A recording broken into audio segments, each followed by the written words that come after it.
After the arrest of Hindu monk Chinmoy Krishna Das Prabhu at Dhaka airport on November 25th, Saiful Islam Ali, a lawyer, was hacked to death and thousands of gathered outside. অবশেষে এই মাত্রই মুক্তি পেলেন চিন্ময় কৃষ্ণ দাস প্রভু। তো বন্ধুরা, তরুণ ঘোষের বক্তব্য শুনে বুঝতেই পারছেন আমেরিকার প্রেসিডেন্ট ডোনাল্ড ট্রাম্প কি গুরুত্বপূর্ণ তথ্য এবং কি হুঁশিয়ারি সংকেত দিয়েছিলেন ডক্টর ইউনূসকে। সেই সাথে মোদিও কেন রেগে গেছিলেন আজকের ভিডিওতে প্রমাণ সহকারে দেখানো হবে। আজকের ভিডিওটি কেউ স্কিপ করবেন না। যদিও বর্তমান বাংলাদেশের রাজনীতির অবস্থা বিশাল ভয়াবহ, আপনারা ভিডিও স্কিপ করে দেখলে ভিডিওর কিছুই বুঝতে পারবেন না। যাই হোক বন্ধুরা, আজকের ভিডিওতে আর বেশি কথা বলে আপনাদের মূল্যবান সময়টি আমরা নষ্ট করব না। সরাসরি আজকে আমরা চলে যাব তরুণ ঘোষের কাছে, আর তার কাছ থেকে শুনবো আজকের ভিডিওর বিস্তারিত। নমস্কার, আমি তরুণ ঘোষ। গতকালকে দিল্লিতে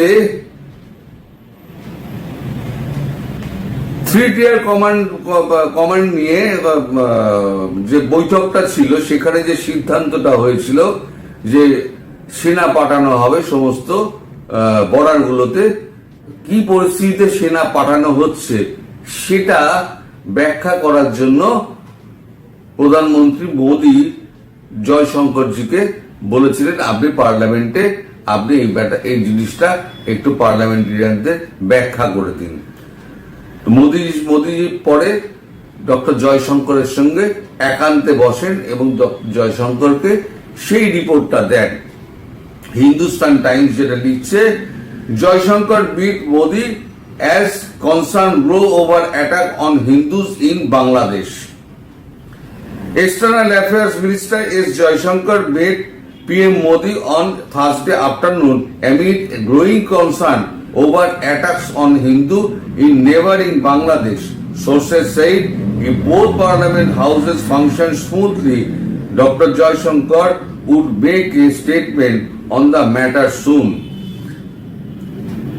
মানে বলছেন যে বৃহস্পতিবার দিন এটা উনি কথাটা বলেছেন এই কারণে, যাতে মানে এই উইন্টার সেশন যাতে স্মুথলি চলে এবং মানে আমাদের যে পার্লামেন্টারিয়ান যারা আছে তারা সমস্ত অবস্থাটা যেন সম্পূর্ণভাবে জ্ঞাত থাকেন, সেই ব্যাপারে তাকে নির্দেশ দেওয়া হয়েছে। Massive protest have rocked Bangladesh after the arrest of Hindu Monk Chinmoy Krishna Das Prabhu at Dhaka airport on November 25th. Saiful Islam Ali, a lawyer, was hacked to death and thousands of gathered outside a court in Chittagong demanding the release of an arrest of Hindu monk Chinmoy Krishna Das Prabhu, who was later denied bail and sent to jail on charges of sedition. রাষ্ট্রদ্রোহের মামলায় তাকে bell দেওয়া হয়নি এবং তাকে জেলে পাঠানো হয়েছে। তাকে ছাড়ানোর জন্য যে মব ওখানে উপস্থিত হয়েছিল, তাদের ওখানে একজন এই উকিল মারা গেছেন, তার নাম হচ্ছে সাইফুল ইসলাম আলীর, সে দোষটাও হিন্দুদের উপরে চাপিয়ে দেওয়া হয়েছে। Prabhu was member of the International Society of Krishna Consciousness (ISKCON) and was recently expelled. যদিও হেড ইসকন অস্বীকার করছে, হেড ইসকন বলছে, বাংলাদেশের ইসকন কি বলেছে সেটা হেড ইসকন পাত্তা দিচ্ছে না। তারা বলছে চিন্ময় প্রভু আমাদের ইসকনের সদস্য ছিলেন, এখনো আছেন, সেটা কিন্তু ISKCON head office বলছে। He was denied bail on Tuesday, leading to further protest by Hindu community who cited atrocities against them under the Yunus administration. Yunus administration এতে আন্ডারে তাদের ওপরে যে আঘাত নেমে এসছে সেই ব্যাপারে তারা একদম মানে কি বলে বিদ্রোহ ঘোষণা করেছে। As the House proceedings resume on day 4th of winter session of the Parliament, TMC chief and West Bengal Chief Minister Mamata Banerjee shout that center action on the issue, saying since this is a matter of another country, the central government should take relevant action on this. We are with them, মানে central government on this issue. ওই যে মাঝে বলা হচ্ছিল না, আপনাদের দেশে TV 24 বলছিল না, মমতা ব্যানার্জির দল তারা এসে এখানে বর্ডারে গিয়ে বাধা দেবে, অমুক করবে তমুক করবে। এই মমতা ব্যানার্জির স্টেটমেন্ট হচ্ছে এইটা, যে আমরা সেন্টারের যে মানে আছে, সিদ্ধান্ত আছে, সেই সিদ্ধান্তের সঙ্গে আমরা সহমত প্রকাশ করি। মানে আপনাদের টেলিভিশন এবং খবরের কাগজ তো সব ইউনেস্কো সুখী করার জন্য যা পারছে তাই লিখে যাচ্ছে, ভারতবর্ষের বিরুদ্ধে যা পারছে তাই লিখে যাচ্ছে। কই ভারতবর্ষের পতাকাকে যে মাটিতে পায়ে মিশিয়ে পতাকার উপরে দাঁড়িয়ে তারা যে ছবি তুলছে, কই একটা ছবি তো প্রকাশ হয় না। আমরা ইন্টারনেটে পাই, একটা ছবি তো প্রকাশ হয় না। তো যাই হোক, Congress MP Shashi Tharoor said, "It seems very grave and troubling. All Indians are concerned because this is a next-door neighbor who well-being are our concern about. It is not only the foreign ministry who is keeping an eye on the situation, but all the concern of Indian citizens are worried about the reports that are coming in." যে সমস্ত খবরাখবর আসছে ওখান থেকে তাতে কিন্তু শুধু সরকার নয়, ভারতের জনগণও খুব উদ্বিগ্ন। এটা বলছে কি কংগ্রেসের এমপি শশী থারুর। এবার পার্লামেন্টে ডক্টর জয়শঙ্কর কালকে যে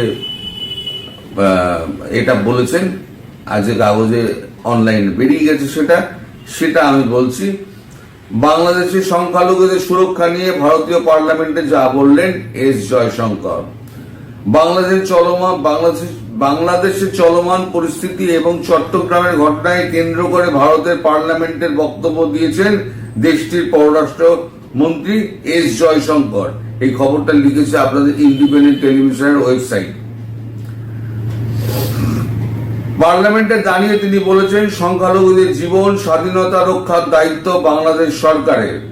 বৃহস্পতিবার 28 নভেম্বর ভারতীয় সংবাদ মাধ্যম এনডিটিভি প্রতিবেদনে এই তথ্য প্রকাশ করা হয়েছে। এনডিটিভি জানায়, আজ বৃহস্পতিবার ভারতের প্রধানমন্ত্রী নরেন্দ্র মোদীর সঙ্গে বৈঠকে বাংলাদেশের ধর্মীয় সংখ্যালঘু, বিশেষ করে হিন্দু সম্প্রদায়ের উপর চলমান হামলার বিষয়ে আলোচনা করেন জয়শঙ্কর, যেটা আমি আগের খবরে বললাম। এর মধ্যে রয়েছে চট্টগ্রামের একটি মন্দিরে ভাঙচুর, হিন্দু ধর্মগুরু চিন্ময় কৃষ্ণ দাস ব্রহ্মচারীর গ্রেপ্তারের ঘটনা।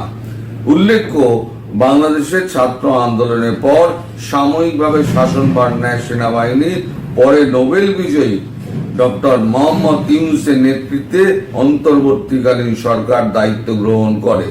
তবে এই সরকার সংখ্যালঘুদের উপরে হামলা ঠেকাতে ব্যর্থতার অভিযোগে বিদ্ধ বলে মনে করছে ভারত। এই যে সারা বিশ্ব থেকে যে সমস্ত মেসেজগুলো এসে পৌঁছাচ্ছে না, এই সমস্ত মেসেজগুলো ভারতবর্ষের ওপরে কিন্তু ব্যবস্থা নেওয়ার পক্ষে, বাংলাদেশের ওপরে ব্যবস্থা নেওয়ার পক্ষে ভারতবর্ষকে আরো সুবিধাজনক জায়গায় নিয়ে যাচ্ছে। এবার আপনার সরকার তো বৈধ নয়, আপনি কোন ইউএনএতে গিয়ে, আপনি ইউনাইটেড নেশনে গিয়ে আপনি বলবেনটা কি? এক তো হচ্ছে সারা বিশ্ব আপনার বিরুদ্ধে, দুই হচ্ছে আপনার সরকার আপনার বৈধতা নেই, আর তিন হচ্ছে আপনি সর্বস্তরের একটি নিন্দিত মানুষ। না আপনার পররাষ্ট্র আপনার যে উপদেষ্টা তিনি গিয়ে দাঁড়িয়ে কথা বলতে পারবেন ইউনাইটেড নেশনে, না আপনি গিয়ে কথা বলতে পারবেন। এখন তো আর বাইডেন থাকবেন না, তাহলে পরে আপনি যাবেন কোথায়, কার কাছে যাবেন? ট্রাম্পের দরজার আপনাকে পেরোতে দেবে না। আপনি বলে বেরিয়েছেন না যে এর মধ্যে রিপাবলিকানদের মধ্যেও আমার অনেক বন্ধু রয়েছে, একটা বন্ধু আপনি খুঁজে দেখিয়ে দিন, একটা বন্ধু লেন্স দিয়ে খুঁজে পাওয়া যাবে না। আপনাকে তো এবারে যে নমিনেট করা হবে সেটা হচ্ছে অশান্তির নোবেল। এবার সবাই মিলে ঠিক করতে হবে যে একটা অশান্তির নোবেল ঠিক করো, যে দেশে দেশে যারা অশান্তি পাকায় সেই সমস্ত যারা মানুষ আছে তাদেরকে ধরে এনে তাদেরকে অশান্তির নোবেল চাপিয়ে দাও। আপনি শান্তির নোবেল পুরস্কার পেয়েছেন, শান্তির নমুনা আপনি খুব ভালো করে দেখাচ্ছেন। আর এদেরও মানে ডেমোক্রেটদেরও বলি, ওবামাকে লোক বেছে বেছে শান্তি পুরস্কার এমন একজনকে দিয়েছেন যেটা হচ্ছে একদম একেবারে চিটিংবাজ, 420, 2 নম্বর এবং আপনার অসৎ, দেশের মানুষকে বিক্রি করে দিয়েছে 29% সমস্ত সুদ নিয়ে। তাকে আপনারা নোবেল পুরস্কার দিয়েছেন কি আপনার স্বার্থ সিদ্ধির জন্য। এই স্বার্থ সিদ্ধি আপনার জীবনে হবে না। ট্রাম্প যেটা বলেছেন, ট্রাম্প যদি কাজে করে দেখাতে পারেন, মেক্সিকো বর্ডার যদি উনি বন্ধ করতে পারেন, উনি যদি যুদ্ধ বন্ধ করতে পারেন, উনি যদি অস্ত্র খোলা বিক্রি অস্ত্র মানে বেচা বন্ধ করতে পারেন, এবং আপনার দেশে একেবারে হু করে এই যে ঢোকা, রাজনৈতিক আশ্রয় নিয়ে ঢোকা, সেটা যদি বন্ধ করতে পারেন, তাহলে ট্রাম্প হয়তো থাকবে না, কারণ তার 8 বছর কমপ্লিট হয়ে যাচ্ছে। মানে ডেমোক্র্যাটদের এত বদনাম হয়ে গিয়েছে সারা বিশ্বে, যুদ্ধবাদী এত বদনাম হয়ে গিয়েছে, এই ডেমোক্র্যাটরা কিন্তু আর আগামী 8-10 বছরের মধ্যে ফিরে আসার কোনো সম্ভাবনা নাই। যদি চালায় তাহলে পরে এই রিপাবলিকানরাই চালাবে, তারাই দেশটাকে ঠিক করতে পারবে, তারাই অর্থনীতিটাকে ঠিক করতে পারবে, তারা বিশ্বকে শান্তি এনে দিতে পারবে। ভারত একরকম উন্মাদ হয়ে গেছে। আমাদের আজকের যে শিরোনামটা আমি দিয়েছি সেটি হলো যে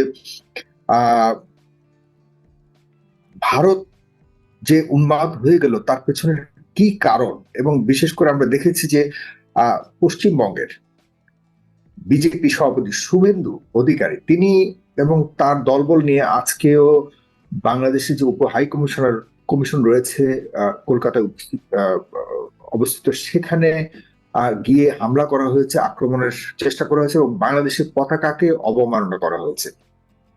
এর পেছনের কারণ এবং আমরা এই যে দ্বিপাক্ষিক সম্পর্ক এই নিয়েও অনেক টালমাটাল অবস্থায় রয়েছে। ভারতের পররাষ্ট্র মন্ত্রণালয়ের মুখপাত্র তিনি বলেছেন যে যেভাবে পত্রপত্রিকায় গণমাধ্যমে যেভাবে খবর আসছে তার সবকিছু উড়িয়ে দেওয়া যায় না। ভারত খুবই দুশ্চিন্তায় রয়েছে বাংলাদেশে হিন্দুদের উপরে আক্রমণ এবং নির্যাতনের ব্যাপারে। আমরা এই সবকিছু নিয়েই আজকের এই আলোচনা করব। প্রিয় দর্শক, খুবই গুরুত্বপূর্ণ এই আলোচনাটি আপনারা অবশ্যই শেয়ার করবেন। আপনাদের কাছ থেকেও আমরা কিছু মন্তব্য আশা করি আপনারা আপনাদের মন্তব্য কমেন্ট বক্সে জানাবেন। এবং এই আলোচনা জুড়ে আমাদের সাথে রয়েছেন জনাব major general ALM Fazlur Rahman, তিনি সাবেক বিডিআর প্রধান, আছেন জনাব ডক্টর সিনহা আহমেদ সাইদ, তিনি গ্লোবাল ভাইস পাবলিক স্পিকার, আছেন ব্যারিস্টার ওমর ফারুক, তিনি আইনজীবী এবং পাশাপাশি তিনি রাজনৈতিক বিশ্লেষক, এবং রয়েছেন নরেন্দ্রনাথ মজুমদার, তিনি সাধারণ সম্পাদক বিবেকানন্দ গবেষণা কেন্দ্র বাংলাদেশ। আপনাদের চারজনকে অনেক অনেক ধন্যবাদ জানাচ্ছি। আমি শুরু করতে চাই জনাব ব্যারিস্টার ওমর ফারুক, আপনাদের শুরু করতে চাচ্ছি। আসলে এই ঘটনাগুলি যা ঘটছে, বিশেষ করে বাংলাদেশে যে শান্তির পরিবেশ বজায় আছে, কারণ আমরা যদি আজকে ভয়েস অফ আমেরিকার একটি আপনাকে যদি জরিপের ফলাফল বলি, 67% মানুষ বাংলাদেশ বর্তমানে মনে করে, ইনক্লুডিং হিন্দু সম্প্রদায় যারা আছে তাদের উপরে এই জরিপ চালানো হচ্ছে, তারা মনে করে যে বাংলাদেশে বর্তমানে সনাতনী হিন্দু সম্প্রদায় আগের যে কোনো সময়ের তুলনায় ভালো আছে। 67%। এটা ভয়েস অফ আমেরিকান আজকের ফলাফল, জরিপের ফলাফল আমি আপনাকে বলছি। আর 15% মনে করে যে আগের থেকে খারাপ আছে। এভাবে একটা জরিপ তারা প্রকাশ করেছে। কিন্তু এই ফলাফল এবং আমাদের দেখা যে বর্তমানে অবস্থা দেখছি যে কোথাও কোনো সনাতন ধর্মাবলম্বী কারোর সাথে কোনো ধরনের সমস্যা নেই, কিন্তু তবুও ভারত কেন এতটা উদ্বেগের সাথে ভারতীয় মিডিয়া প্রোপাগান্ডা ছড়াচ্ছে, ভারতীয় সরকার এতটা উদ্বেগ জানাচ্ছে? এবং চিন্ময় দাসের ব্যাপারে, চিন্ময় কুমার দাসের ব্যাপারেও তারা খুবই উদ্বিগ্ন। তারা অনেকটাই চাপের মুখে ফেলতে চাচ্ছে বাংলাদেশকে। এর পেছনে কোন কারণ এবং উদ্দেশ্য কি বলে মনে করেন জনাব ব্যারিস্টার ওমর ফারুক? প্লিজ একটু আনমিউট করতে হবে, একটু আনমিউট করতে হবে। ধন্যবাদ আপনাকে, ধন্যবাদ যারা শুনছেন দেখছেন এবং আমাকে সংযুক্ত করার জন্য আপনাকেও ধন্যবাদ জানাচ্ছি। বাংলাদেশের গ্রামে গঞ্জে প্রান্তিক যে জনগণ বলি, আমরা তো শহরে আছি, প্রান্তিক যে জনগণ এরা কিন্তু এখন খুব, আমি বলি, খবর রাখে, পৃথিবীর খবর রাখে, দেশের খবর রাখে, খবর রাখা সহজও। আর আমি গান্ধী আশ্রমের সাথেই তো আমার বাড়ি, তো সরকার পরিবর্তনের পরপরই গান্ধী আশ্রমে আমি গেলাম ওখানে, এবং আমি গিয়ে এত অভিভূত হয়েছি যে মাদ্রাসার ছেলেরা ওদেরকে পাহারা দেয়, সেই নিউজ কিন্তু ভারতে প্রকাশ করে না। আর গত 15 বছর তাদের এটা নিয়ে কোনো প্রকাশ করার দরকারও হয়নি, কারণ তারা তো না চাইতে সবকিছু পেয়ে গেছে, এবং পেতে পেতে এমন এক অবস্থায় তারা পৌঁছেছে যে 5ই আগস্টের হঠাৎ করে যে একটা পরিবর্তন হলো, এই পরিবর্তনে তাদের অ্যাকচুয়ালি যে কথাবার্তা তারা এখন বলছে, এটি বলাটা অস্বাভাবিক কিছু না, স্বাভাবিক। আমি মনে করি এটি অন্য যে কোনো দেশ হলো তাইটি করতো। এত বেনিফিট, এত এত এত টাকা পয়সা ওখানে। আর সবচেয়ে বড় কথা হলো, বাংলাদেশ থেকে যে মাইগ্রেশনটা হয়েছে, হিন্দু বৌদ্ধ ঐক্য খ্রিস্টান ঐক্য পরিষদ যেটা আছে, সেটি আমি কিছুদিন আগে দেখলাম, তারা বলেছে যে তাদের সম্পত্তি সবচেয়ে বেশি গ্রাস হয়েছে গত 15 বছরে, এবং তারা বলেছে যে এটা সরকারি দল ফ্যাসিস্ট যাদেরকে বলি তারাই গ্র্যাব করেছে। এখন এই অঞ্চল থেকে যে লোকগুলো যায়, বেশিরভাগ কলকাতায় যায়। শুভেন্দু সাহেব ওদের ভোটকে আকৃষ্ট করার জন্য, ওদেরকে সিম্পেথি পাওয়ার জন্য এটা বলতেই পারে, এটাই স্বাভাবিক। আর আমার সবচেয়ে বিস্ময়কর একটা ব্যাপার যে যে চিন্ময় দাস, যাকে তার দল ওন করে না, তাকে একটি রাষ্ট্র ওন করতেছেন। তো রাষ্ট্র কোন পর্যায়ে গেলে এটি করতে পারে? এবং আমাদের ফ্যাসিস্ট, সারা পৃথিবীতে ফ্যাসিস্ট, যে 2000 লোককে বুলেট বিদ্ধ করে কবরে শায়িত করে রেখে দেশ ছেড়ে চলে গেছে, যে হাজার হাজার পঙ্গু করে এই দেশ ছেড়ে চলে গেছে, তাকে আশ্রয় দেওয়া মানেই তো আপনি বুঝতে হবে তাদের ইন্টারেস্টটা কোথায়। এটা একদম সাদা মাটা, এটা আর কেউ যে অবুঝ তা তো না, গ্রামের লোকও বুঝে তাদের উন্মাদনা, তাদের কেন তারা এরকম হয়েছে। এখন তারা বিভিন্ন রূপে, তারা এই 3 মাস যাবত বিভিন্ন রূপে আবির্ভাব। বিশেষ করে আপনি একজন আইনজীবী জনাব ব্যারিস্টার ওমর ফারুক, যে প্রক্রিয়ায় চিন্ময় কুমার দাসকে আইনের মুখোমুখি করা হয়েছে, এখানে কোনো ধরনের ভুল দেখেন আপনি? এবং কোনো ধরনের কি আসলে ইচ্ছাকৃত ভাবে এই চিন্ময় কুমার দাসের উপরে কোনো অত্যাচার? তাকে রাষ্ট্রীয় সর্বোচ্চ প্রোটেকশন দিয়ে, এবং আপনার একজন কলিগ, আপনার একজন কলিগ আইনজীবীও নিহত হয়েছে, হত্যা করা হয়েছে। অ্যাডভোকেট আলিফের কথাই বলতেছি আমি, যে তার রুহের মাগফিরাত কামনা করছি। আর চিন্ময় যাকে গ্রেপ্তার করা হয়েছে এবং যেই কারণে গ্রেপ্তার করা হয়েছে, এটি ইস্টাবলিশড যে পতাকা, আমাদের পতাকার সাথে সেই পতাকা লাগিয়ে সে যা করতেছে, তার অতীত ইতিহাস সব মিলিয়ে আমি এখানে কোনো সংগঠনের আগে তাকে ইন্ডিভিজুয়ালি আমি দেখতে চাই একজন আইনজীবী হিসেবে। সে অপরাধ করেছে, অপরাধ আইনের মাধ্যমে যে প্রসিজিওর গুলো আছে তার মাধ্যমে তার বিচার হবে, এবং সেই মাধ্যমেই এইখানে শুরু হয়েছে। তাকে গ্রেপ্তার করা হয়েছে, নির্দিষ্ট সময়ে আদালতে তোলা হয়েছে। যেটি ফ্যাসিস্ট সরকারের আমলে তাদের বিরুদ্ধে কথা বললেই আদালতে তোলা হতো না, অনেকদিন ধরে গুম করে রাখতো। মোদি এই দেশে আসার পরে তার আশার বিরোধিতা করার কারণে 22 জন লোককে হত্যা করেছে এই ফ্যাসিস্ট সরকার। আপনি থিঙ্ক অ্যাবাউট দ্যাট ওয়ে। তো সুতরাং তারা তো উন্মাদ হবেই। এই একটা ছেলে চিন্ময় অর্ডিনারি, এবং সে সন্ত্রাসী, তার কারণে একটা তাজা প্রাণ অ্যাডভোকেট লয়ার তার প্রিমাইজে তার প্রাণ গেল। তাকে নিয়ে উন্মাদনা দেখানো মানেই তো এটা ভয়াবহ একটা সিগন্যাল। কিন্তু বাংলাদেশের মানুষ খুব অ্যাওয়্যার। বাংলাদেশের মানুষ ওই মাওলানা ভাসানীর মতো যে এই, তুমি ভারত যার আছে প্রতিবেশী তার হুম। লাইফ টাফ হবে, এটা তো মাওলানা ভাসানী অনেকবারই বলে গেছে যে সেটি হচ্ছে। এখন আপনি আপনি যে প্রশ্ন করলেন যে এত কেন, এতর কেনর উত্তর একটাই, যে বেনিফিট, এবং তাদের একটা সরকার এখানে বসিয়ে যাচ্ছে, তাই এখানে 20-30 লাখ লোক এখানে বিনা ভিসায়, বিনা পাসপোর্ট, বিনা ওয়ার্ক পারমিটে কাজ করে আমাদের সব রেমিটেন্স নিয়ে গেছে। আমাদের গার্মেন্টস এর যে বিভিন্ন সময় অশান্তি সৃষ্টি করে তার সমস্ত অর্ডার গুলো তাদের ওখানে নিয়ে গেছে। তারপরে আমাদের যত যত রকম এই এই বিদ্যুৎ না দিয়ে টাকা নিয়ে গেছে, যত যত প্রজেক্ট আছে, মানে যাচ্ছে তাই। তারপরে তারা একটা গ্রুপকে তারা ক্ষমতায়ন করার জন্য তারা যা যা যা খুশি তা তা করেছে, এবং সেটা আমাদের ফ্যাসিস্ট প্রাইম মিনিস্টার অ্যাডমিট করেছে যে আমি নেওয়ার দরকার নেই, আমি যা দিয়েছি তারা জীবনেও ভুলবে না। এখন এইটা যখন কাট অফ হয়ে যায়, কাটেল হয়ে যায়, তখন তো মাথা খারাপের একটা বিষয় থাকবেই, একটা বিষয় থাকবেই। আর আমি সবচেয়ে বিস্ময়কর একটা জিনিস যে লেগেছে।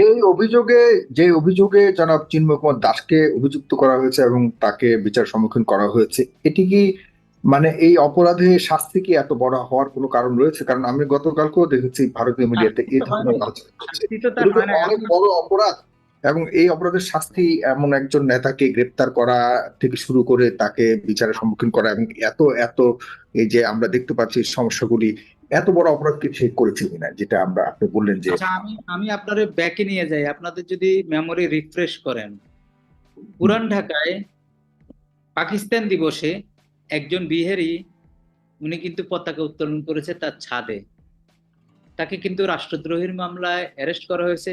আমি, if I am not wrong, আমি 6 মাসের অধিক, আমার মনে হয় 1.5 বছর, বাট আমি যেহেতু মনে নাই, আমি 6 মাসের অধিক বলি, উনি কারাগারে ছিলেন।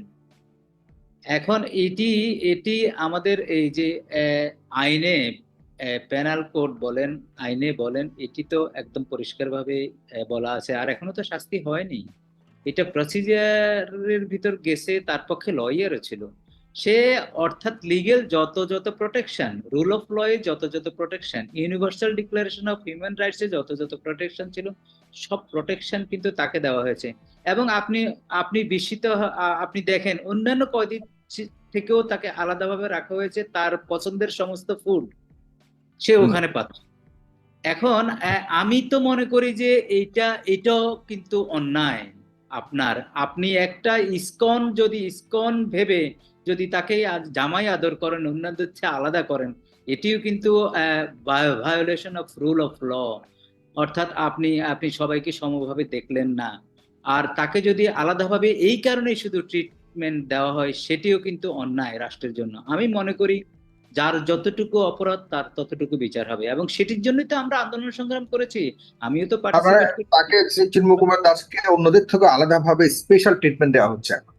এক্স্যাক্টলি, আমি দেখলাম তো যে তার তার এই যে খাওয়া দাওয়া থেকে শুরু করে তার যা যা পছন্দ হয়, পত্রিকায় তো আমি পড়লাম, তার ওখানে প্রোটেকশন টোটেকশন যেভাবে দেওয়া হচ্ছে, আর যেভাবে যেভাবে সোশ্যাল মিডিয়া আর পার্শ্ববর্তী মিডিয়া যেগুলো যেখানে তার সংগঠনই তাকে একজন অপরাধী বলে বহিষ্কার করেছে, তার সংগঠনই তাকে বলছে তার কোনো দায় দায়িত্ব নেবে না, এত তো সত্ত্বেও তাকে এত স্পেশাল প্রায়োরিটি দেওয়ার কারণ কি বলবো?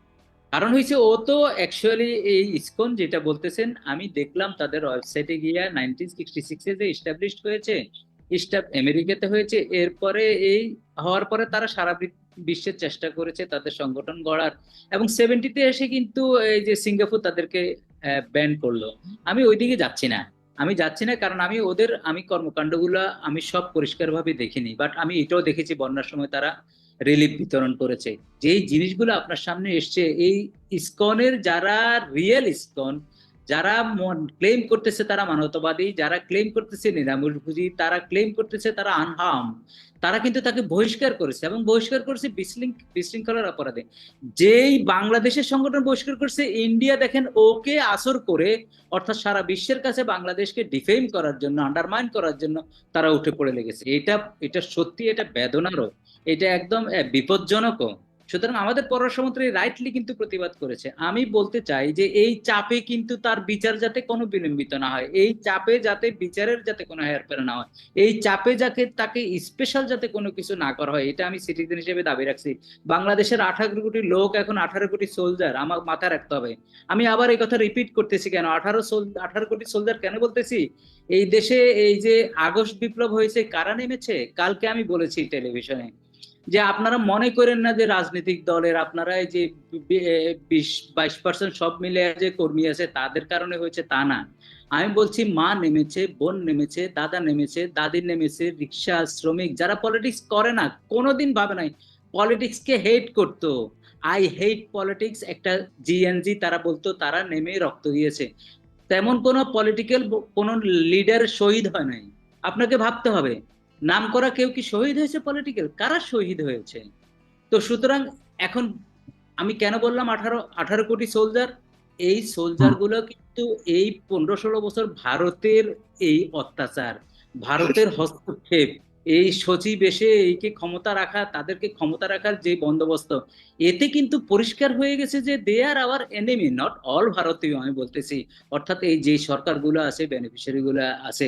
সুতরাং প্রান্তিক মানুষ, শুরুতে আমি বলেছিলাম, এরা সবাই জানে, প্রত্যেকটা লোক জানে, এবং প্রত্যেকটা লোক ভাবতেছে যদি আরেকটা যুদ্ধ যদি প্রয়োজন হয়, যদি আরেকটা প্রতিরোধের প্রয়োজন হয়, 18 কোটি লোক কিন্তু রেডি আছে। It's not easy. তো সুতরাং আমরা মনে করি এই সরকারের কাছে আমাদের দাবি থাকবে যে এই সরকার যাতে 18 কোটি লোকের সরকার, কিন্তু সবাই তাদেরকে সমর্থন দিয়ে যাচ্ছে। যদি আমি সমালোচনা করি যে সব বৃদ্ধদের একটা ক্লাব বানিয়ে ফেলছে, ওইটা ডিফারেন্ট ইস্যু, বাট আমরা সবাইকে এই নিয়ে সরকারের অধীনে যে কোনো আপনি বলতে যাচ্ছেন একটু বলে নি, এক বাক্যে শেষ করি, জাতীয় ঐক্যটা এখন খুব ইম্পর্টেন্ট, খুব ইম্পর্টেন্ট, খুব ইম্পর্টেন্ট। ধন্যবাদ। জাতীয় ঐক্যটাই খুব ইম্পর্টেন্ট। প্রয়োজনে আবারও কোনো কিছুর রাজপথে নামার প্রয়োজন হলে আবারও নামবে, কারণ এই সরকার সব মানুষের 18 কোটি মানুষের ম্যান্ডেট নিয়ে এই সরকার রয়েছে। যারা নরেন্দ্রনাথ মজুমদার, আপনি একজন হিন্দু সংগঠনের খুবই গুরুত্বপূর্ণ একজন নেতা, আপনার কাছে কি শুনতে চাই ভারতের এই উন্মাদনার পেছনে কারণ কি আপনি মনে করেন? ভারতের সরকার থেকে শুরু করে ভারতীয় মিডিয়ার উপর বরাত দিয়ে আজকে ভারতীয় পররাষ্ট্র মন্ত্রণালয়ের মুখপাত্র তিনি বলেছেন যে ভারতের মিডিয়াতে যা কিছু ঘটছে, যা কিছু দেখাচ্ছে, তার কিছুটা হলো মানে একদম উড়িয়ে দেওয়া যায় না। তারপর তারাও বিশ্বাস করছে ভারতীয় মিডিয়া যা বলছে সব সত্য, তবে সবগুলোকে উড়িয়ে দেওয়ার মতো নয়, কিছু কিছু হলো সত্য ঘটনা ঘটছে। আমি ডিরেক্টলি বলছি, ভয়েস অফ আমেরিকা আজকে যে জরিপটি দিয়েছে, তারা যে 67% মানুষ মনে করে যে আগের তুলনায় হিন্দুরা বা সনাতনী ধর্মাবলম্বীরা বাংলাদেশ বর্তমানে ভালো আছে। আপনি একজন হিন্দু সম্প্রদায়ের একজন নেতা হিসেবে আমি আপনার সরাসরি প্রশ্নটা দিয়ে শুরু করতে চাই, আপনি মনে করেন কি যে বাংলাদেশে বর্তমানে হিন্দু সম্প্রদায়ের লোকজন ভালো আছে আগের তুলনায়, নাকি খারাপ আছে? একদম সরাসরি উত্তর দিয়ে আপনি শুরু করবেন আপনার কথা। আগের তুলনায় মানুষ, হিন্দু ধর্মের মানুষ শুধু না, মানে সংখ্যালঘু বৌদ্ধ খ্রিস্টান সবাই আগের তুলনায় শতভাগ ভালো আছে। কারণ বৌদ্ধদেরও দেখছি হাসান মাহমুদের নেতৃত্বে মানে বৌদ্ধ গুরুকে মানে এলাকা থেকে উচ্ছেদ করা হয়েছিল, এখনো এরকম কোনো চোখে পড়েনি। আগের তুলনায় বাংলাদেশের হিন্দু তথা সংখ্যালঘু সবাই শতভাগ ভালো আছে, এক কথায় বললাম। শতভাগ ভালো আছে, 67% মধ্যে আপনি বলছেন শতভাগ ভালো। তাহলে কেন কলকাতায় শুভেন্দু অধিকারী বিজেপির মুখপাত্র, বিজেপির মুখ্য পশ্চিমবঙ্গের, তিনি কেন লোকজন নিয়ে পশ্চিমবাংলার বিজেপির মুখ্য না দাদা, পশ্চিমবাংলার বিজেপির প্রেসিডেন্ট সুকান্ত মজুমদার, উনি পশ্চিমবাংলার বিধানসভার আগে সাবেক প্রধান ছিলেন মনে হয়। হ্যাঁ, প্রধান ছিলেন না, সাবেক প্রধান ছিলেন দিলীপ ঘোষ। উনি সাবেক তৃণমূলের নেতা, উনি তৃণমূলে মমতা সরকারের পরিবহন মন্ত্রী ছিলেন। উনি পাল্টি খাইয়া সুযোগের জন্য এখন তো বিজেপি না, এখন বিজেপি নেতা, বিজেপির প্রভাবশালী নেতা। তার এত তৎপরতা কেন? তিনি কেন বাংলাদেশি উপ হাইকমিশনের উপর আক্রমণ করলো আজকে? তিনি কেন মনে করছে বাংলাদেশে সবকিছু গেল, হিন্দুরা সব নির্যাতনের শিকার হয়েছে? আপনি বলছেন শতভাগ ভালো আছে, ভয়েস অফ আমেরিকা বলছে ভালো আছে, বাংলাদেশ সরকার বলছে ভালো আছে, আমরা বলছি ভালো আছে, কিন্তু ভারতীয় মিডিয়া এবং শুভেন্দু মজুমদার, বিশেষ করে ভারতীয় সরকার কেন এতটা উন্মাদ হয়ে গেল? তাহলে মানে শুভেন্দু বাবু বলছে ভালো আছেন, মানে শুভেন্দু বাবু যে আক্রমণটা করতেছে হাই কমিশনের সামনে, এটা আমাদের জন্য না, সে তাদের হিন্দুদের জন্য করতেছে। তাদের হিন্দুদের অবস্থা খুব, কয়েকদিন আগে বেলডাঙ্গায় মুসলমানরা হিন্দুদের এমন ভাবে মানে দিছে, মানে মার দিছে, মানে হিন্দুরা এবং পুলিশ একযোগে দৌড়াইছে, আমার কাছে ভিডিও আছে, দৌড়ে পালাইছে। তারপর তাদের এবার কমপক্ষে 15 থেকে 20টা মন্দির দুর্গাপূজা আক্রমণ হয়েছে। তাদের মানুষদের নিয়ে, ওই যে গতকালও বলছি, বারবার একই কথা বলতে হয়, ওই যে শাহজাহানের মতো লোক প্রতিদিন কোন ঘরের কোন মেয়েরে নিয়ে পিঠা বানাবে, এই পর্যায়ে তারা চলে গেছে। আর তাদের রাস পূর্ণিমার যে মেলা হয়, এবার সে রাস পূর্ণিমার অনুষ্ঠানেরও তো প্রতিমা ভাঙচুর হয়েছে। তারা খুব নগ্ন অবস্থায় আছে। এখন সে চাচ্ছে যে বাংলাদেশটাকে ভয় দেখাইয়া ওই দেশের কোনো মতে সে তার হিন্দুদের নিয়ে জীবনযাপন করতে পারে কিনা। আচ্ছা, একজন ভিখারিকে সাহায্য করতে পারে? সে তো নিজ দেশে, সে তো শুভেন্দু তো ভিখারি পশ্চিম বাংলা, সে তো নিজ দেশের সংখ্যালঘু, মানে সংখ্যালঘু না, মানে সংখ্যাগুরু কিন্তু তাদের নিরাপত্তা দিতে উনি ব্যর্থ। উনি তাদের নিরাপত্তার জন্য উনি কান্নাকাটি করে সরকারের বিপক্ষে। উনি আমাদের কি নিরাপত্তা দেবে? আর ভারতের মিডিয়া যারা বলছে উড়িয়ে দেওয়া যায় না, ভারতের মিডিয়া তো আমরা দেখলাম ওই যে রিপাবলিক বাংলার, যে আমাদের চট্টগ্রাম কিভাবে নিয়ে যাবে, তাহলে ওটা কি ওনাদের খুব মানে মানে কেন্দ্রের প্ল্যান না মিডিয়ার প্ল্যান? যে বলেন উড়িয়ে দেওয়া যায় না, তাহলে কি আমাদের চট্টগ্রাম নিয়ে নেবেন?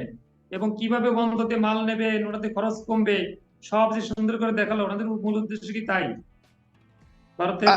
আর আমি একটু জনাব জনাব নরেন্দ্রনাথ মজুমদার, আপনি খুব গুরুত্বপূর্ণ একটা পয়েন্ট তুলেছেন। এই যে আরেকটা দেশের একটা অংশকে নিয়ে যাবে বলে হুমকি দেওয়া হচ্ছে জাতীয় একটা টেলিভিশনের নিয়ে যাবে না, আরেকটা দেখাচ্ছে দেশের, এতে আপনি কি নিয়ে মনে যাবে না, করেন? মানে মানে ওটা নিতে পারলে তাদের কি কি সুবিধা হবে? পরিবহন হুম, খরচ কমবে, এ কি মানে এটা মানে কি হ্যাঁ। জোক, কি জোকস, মানে কি এটা মজা, মানে কি মিরাক্কেলের মঞ্চ? ওই মানে বুঝলাম না তো, খবর না মিরাক্কেলের মঞ্চ এ কি? বাংলাদেশের মানুষ যে এখনো সীমান্তে যায়নি, প্রতিবাদ করেনি, এটাই তো ভাগ্য। তারপরে এই যে ভারতের, শোনে, ভারতের 15 বছর একটা ব্যাড প্র্যাকটিস ছিল। ভারতের কোন দেশের রাষ্ট্রের সাথে রাষ্ট্রের সম্পর্ক এভাবে হয় না, সে ব্যাড প্র্যাকটিস থেকে বেরোতে পারি নাই। বাংলাদেশের এই যে আমাদের যে আইনজীবী মানে স্যার আছেন, দেশের প্রধান বিচারপতি দেশের অন্যতম সম্মানিত ব্যক্তি, হুম। সেই প্রধান বিচারপতিকে সাবেক আইনমন্ত্রী বলে তার ক্যান্সার হয়েছে, ঘাড় ধরে দেশ থেকে বের করে দেয়। তখন আমরা ভারতের উদ্বেগ দেখি নাই, কিন্তু কোনে তাবাসসুম না ফাবাসসুম, তার জন্য উদ্বেগ দেখায়। এটা একটা নগ্ন একটা বিষয়। আমাদের ঢাকেশ্বরী মন্দির থেকে 200 ভরি সোনা চুরি হয়ে গেছে, তখন উদ্বেগ জানায় না। কোথাকার 5 ভরি সোনার একটা গহনাকে নিয়ে গেছে, তাকে উদ্বেগ জানায়। কোন কোন জাতীয় উদ্বেগ? মানে এরকম হিপোক্রেসি, নগ্ন হিপোক্রেসি হলে হবে না।